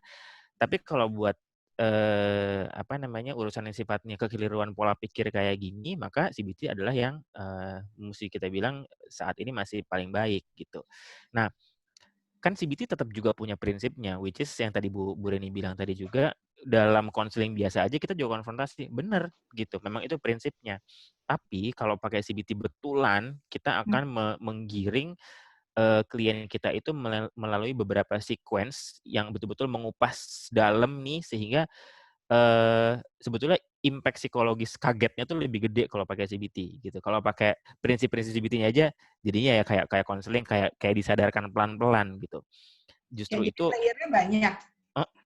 Gimana Bu? Sorry. Yang mau dikupas itu banyak ya. Maka tadi saya kan tanya suksesnya itu setelah berapa kali sesi. Karena pertama tuh dia gengsi ya. Iya. Terus kemudian dia ya pokoknya bertahan, tetap nggak mau berubah.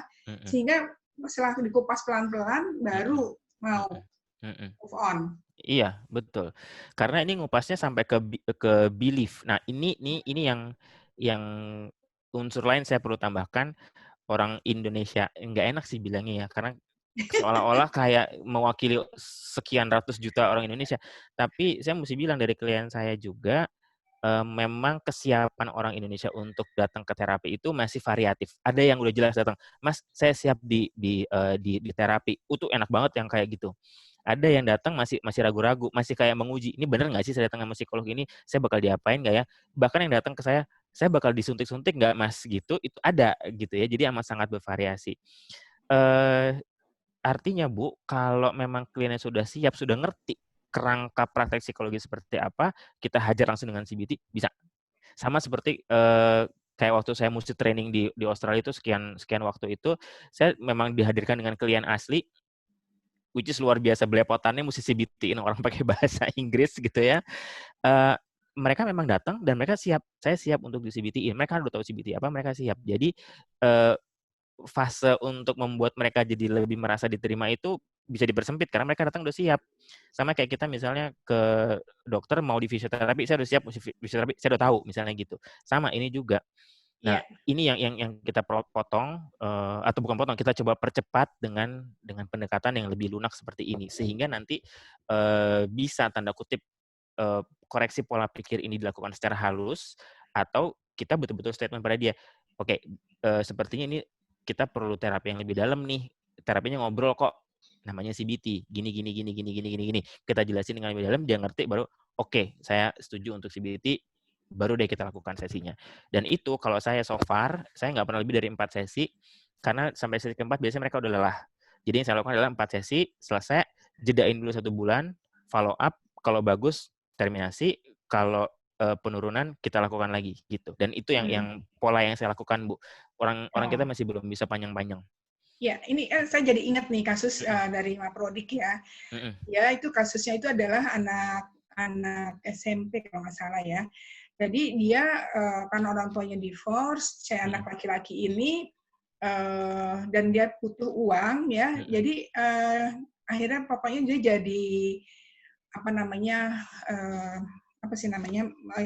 dengan orang asing deh. Jadi jadi kayak pelacur ya, laki-laki dan bagaimana ya dia akhirnya jadi homo. Karena bagaimana dengan CBT bisa nggak merubah mindset dia jadi homo. Karena banyak orang yang muda akhirnya milih jadi biseksual gitu kan. Jadi dia tetap nikah kemudian, tapi dia nggak happy dengan perkawinannya, terus dia jadi homo. Ini pernah nggak ngalamin dapat kasus kayak gitu? Terus kemudian kesuksesannya bagaimana? Ada. Nah, kalau untuk urusan homoseksual ada problem yang lebih berat Bu, di mana kemudian satu ini urusan penghayatan diri dia secara genetik nih. Ini yang saya bolak-balik ketemu, mental lagi gitu ya. Jadi artinya memang dia memutuskan udah deh memang saya sama homoseksual gitu. Lalu yang kedua urusan diterima enggaknya gitu. Masih seringkali klien saya nangkep dia sebenarnya nggak nyaman nih dengan status dia sebagai homoseksual. Tapi karena lingkungan kita tidak menerima homoseksual secara terbuka, maka dia memperbesar defense mechanism dia kepada saya. Jadi dia state dengan lebih kuat justru. Padahal saya tahu dia nggak nyaman sebenarnya nih. Gitu. Maksudnya saya bisa sense bahwa dia pengennya berubah nih. Tapi karena dia belum dapat pengakuan, maka dia membutuhkan lawan dulu untuk bisa mengakui bahwa dia adalah homoseksual yang diterima. Jadi regarding dua hal tersebut, buat saya kasus homoseksual ini memang tidak mudah karena lebih banyak unsur, bukan problemnya nih Bu, tapi unsur diri dia dengan kehomoseksualan dia itu. Either memang dia memilih atau karena dia masih belum merasa diterima.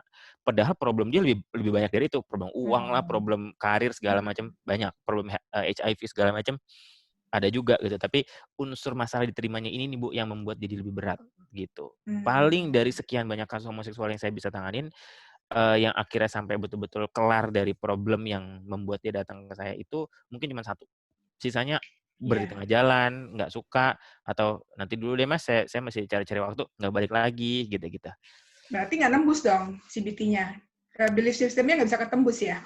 Nah, karena masih besar nuansa defense mechanism, jadi belum membuka diri untuk kemudian mau di titik itu yang saya bilang. Jadi dari titik awal aja membuka diri untuk dikupas tuh juga nggak mau. Jadi ya udah, sekalipun CBT pun tetap nggak akan kebuka kalau misalnya orang ini ngerasa enggak gitu, udah habis deh, berhenti di titik itu ininya, intervensinya gitu. Iya, oke. Oke, silakan sampai mau nanya lagi nih, makin lama makin seru. Tapi kalau kasus-kasus kayak pendidikan konsultan belajar itu nggak perlu ya? Nggak perlu apa, Bu? Maaf. Nggak bisa ya untuk yang CBT ya? Maksudnya nggak sampai ke dalam situ ya? Oh, bisa. Bisa? Bisa, amat sangat bisa. Dan ini kan saya banyak, jadi ya karena tiap hari ketemu lah ya, saya ngobrol sama istri saya kan untuk kasus-kasus seperti ini, dan dia pun juga menyampaikan ke saya, ada kasus gini nih, gitu ya. Ada yang dilakukan sampai betul-betul mengupas, ada. Bahkan ada yang saya nggak ngomongin orangnya siapa. Ada yang waktu SMA nih ditangani sama istri saya, dia lulus, dimasuk kuliah, lanjutin saya yang nanganin. Gitu. Jadi dan dia baru tahu belakangan, dan saya juga baru tahu belakangan gitu. Dan bisa, Bu, itu bisa dilakukan kok gitu. Itu tidak terbatas pada usianya gitu, tapi lebih kepada mampu atau enggak situasi dia untuk dikupas pelan-pelan sampai dia bisa berubah. Tentunya kalau kita ngomongin soal proses berpikir yang katakanlah ya pada level sekolah dasar masih belum sampai dikupas, karena dia belum bisa meta analisis terhadap dirinya sendiri kan, belum cukup dalam lah, belum sebaik kalau udah remaja. Sekalipun remaja juga belum sempurna, tapi buat yang SD gitu ya levelnya, kita bawa dalam hal-hal yang analogi kita bawa keluar gitu, seperti kayak kita ngajarin moral kepada anak yang lebih kecil yang belum sekolah, kita cerita dengan hal-hal baik dari buku gitu-gitu. Jadi kita bawa keluar, kita lihat, lalu kita coba relate dengan dirinya. Sebetulnya lebih ke sana. Jadi nuansa konselingnya akan jauh lebih banyak pada anak usia SD. Iya, saya pun ngerasa kayak CBT lebih enak kalau misalnya kasus-kasus perkawinan ya, di BB4 tuh kalau misalnya pakai CBT lebih enak gitu. Iya, Bu. Iya, betul. Yang untuk diambang perceraian atau dia mau kawin lagi dan sebagainya. Seperti itu. Karena memang kemampuan berpikirnya udah cukup. Oh iya, betul. Oke, siapa ini lagi? Tinggal 12 menit lagi, silakan. Oke. Assalamualaikum. Waalaikumsalam. Saya Soraya. Iya, Mas Iman, salam kenal. Saya Prodik 2017. Oh iya, salam kenal. Nah, saya mau cerita juga nih, Mas. Jadi misalnya kalau misalnya di kasus-kasus pendidikan itu kan sebenarnya lebih banyaknya psikolog pendidikan ketemunya sama orang tua ya. Yang mana mungkin banyak juga masalah-masalah seperti pola asuh yang sudah bertahun-tahun terjadi, terus jadinya kita yang perlu menggali, ada false belief orang tua yang perlu mungkin direkonstruksi seperti itu ya. Nah, kadang-kadang kalau misalnya kami sedang praktek itu, keluhan awal memang dari sekolah, sehingga kadang-kadang orang tuanya ngerasa anaknya nggak apa-apa gitu. Jadi kan sebenarnya yang harus di CBT-in mungkin peran orang tuanya nih untuk tentang kondisi si anaknya ini gitu. Kadang-kadang defense mechanism-nya juga jadi tinggi banget nih dari orang tua, orang anak saya nggak apa-apa gitu. Itu karena kalau saya lihat CBT ini akan berhasil ketika memang kebutuhannya itu muncul karena ada keluhan, karena ini kan sebenarnya jadinya orang tuanya nggak ngerasa itu perlu. Gitu. Sehingga apa ya sebenarnya berarti kan poin untuk mengkonfrontasi orang tua bahwa anaknya ini bermasalah loh Bu, ayo dong kita kerja sama, mungkin peran sama dia sama suaminya juga jadinya berpengaruh gitu. Itu apa ya Mas yang perlu kita lakukan gitu untuk mengkonfrontasi orang tua gitu. Kasih Mas. Iya. Langsung aja orang tuanya dirujuk ke Bu Reni tuh, pasti langsung berubah deh. Enggak. Iya, enggak. Nggak usah ngomongin soal anak sekolah yang kemudian orang tuanya kurang terbuka nih pikirannya, sehingga problem nyata di depan mata mengenai anaknya enggak. Bahkan sampai ke kasus-kasus yang dewasa pun juga demikian, gitu ya. Jadi kan kalau sebetulnya lagi-lagi kita bisa balik lagi ke stage of changes tadi itu, gitu ya. Ketika orang tuanya tidak merasa apa-apa, itu tadi pre-contemplation tuh stage-nya itu masih tahap 1. Dia tidak merasa ada problem apa-apa, maka dia tidak ada keinginan untuk berubah, gitu. Oleh karena itu apa yang kita mesti lakukan? Maka kita kasih lihat apa yang menjadi kebutuhan dia untuk berubah, gitu. Katakan anaknya nilainya gini, katakan conduct anaknya A, B, C, D, E, katakan sekolah sudah menilai bahwa ada poin ini yang perlu tampil dari anaknya, tapi enggak. Atau justru tampil padahal sebetulnya harusnya enggak ada, gitu ya. Jadi hal tersebutlah yang perlu kita sampaikan. Susah nggak? Pasti susah, gitu ya. Karena sebagian besar orang tua berpendapat bahwa kalau anaknya udah disekolahin, maka tanggung jawabnya 100% dong sama sekolah. Orang tua nggak ada, gitu ya. Kalau Anda ketemu sama orang tua yang, jadi saya mesti gimana ya Mbak? Apa yang mesti lakukan? Itu kan Anda kayaknya langsung terharu gitu ya, berurai air mata, mau nih orang tua diajak kerjasama, gitu ya. Tapi nggak semua orang tua ideal seperti itu, gitu ya. Maka kita perlu hadirkan hal-hal yang memang penting, gitu. Bahwa kemudian orang tua akan mental lagi, artinya akan bouncing back, kok enggak gitu ya. Nomor 1 kalau buat saya sih, ini kendali kita sebagai psikolog. Kita nggak perlu ngelihat bahwa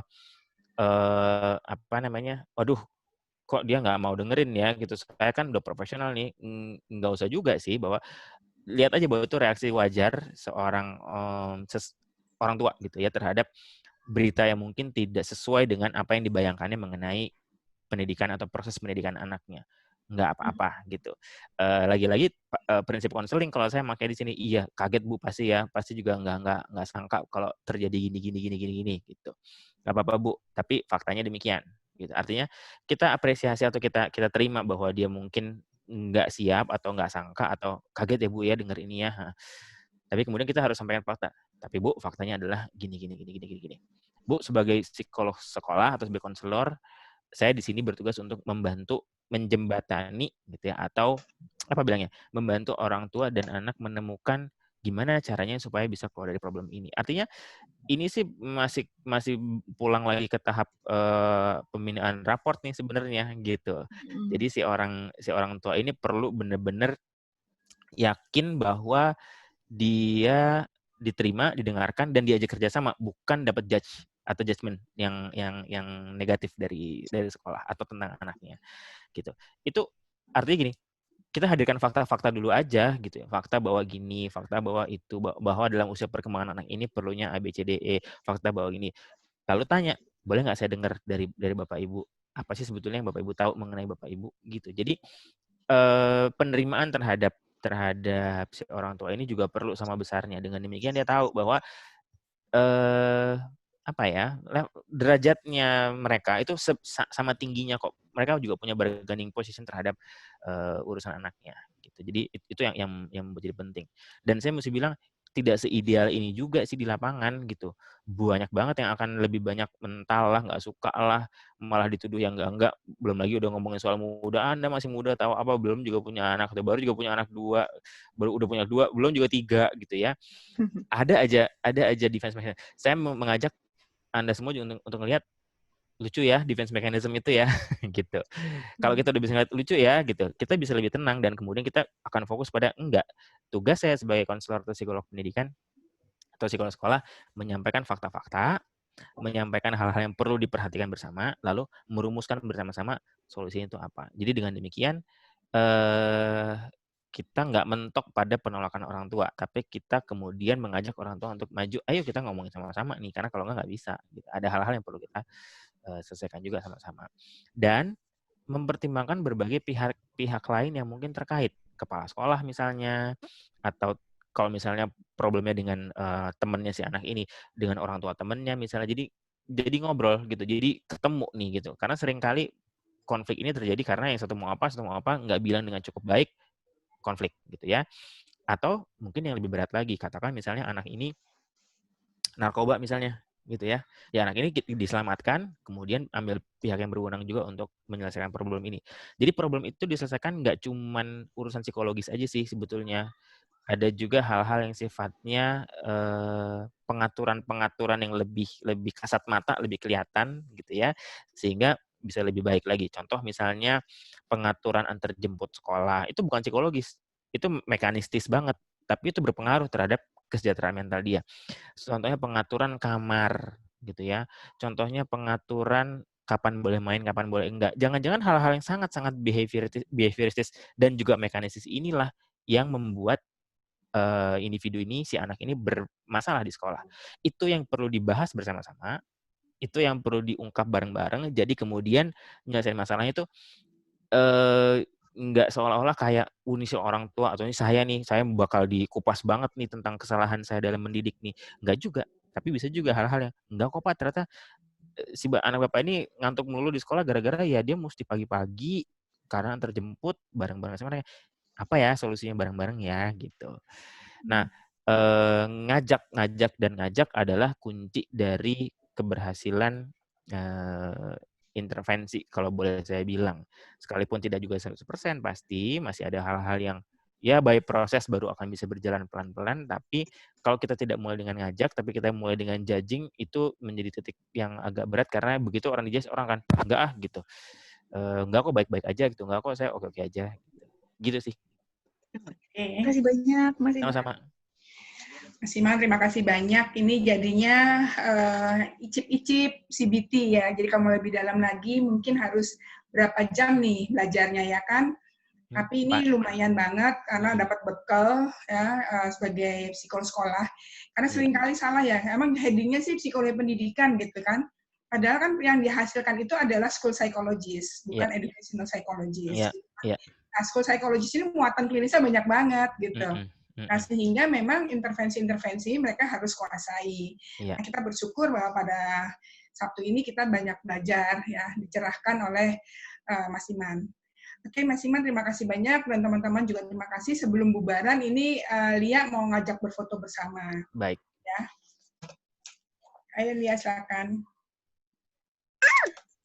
Oke, bagi teman-teman yang berkenan ikut foto, boleh dinyalakan yuk videonya. Ya,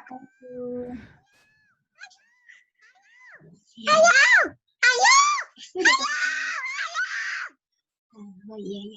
Oke, sebentar. Tunggu 5 detik lagi ya. Mama ya, tapi yang foto. Mas Iman, biar gayanya unik masing-masing pertemuan, hari ini gayanya apa nih? Biasanya dari pembicara tuh, kita tinggal ngikutin. Pengennya gaya. Gini aja deh. Nah, gini, sama kan, sama-sama Bu Reni kan? Ya, oke. Oke, sekarang ini kita ada 2 halaman. Teman-teman tahan dulu aja ya gayanya, karena nggak tahu di halaman 1 atau 2. Ini halaman pertama dulu. Mama ya, tapi yang foto. Iya, foto.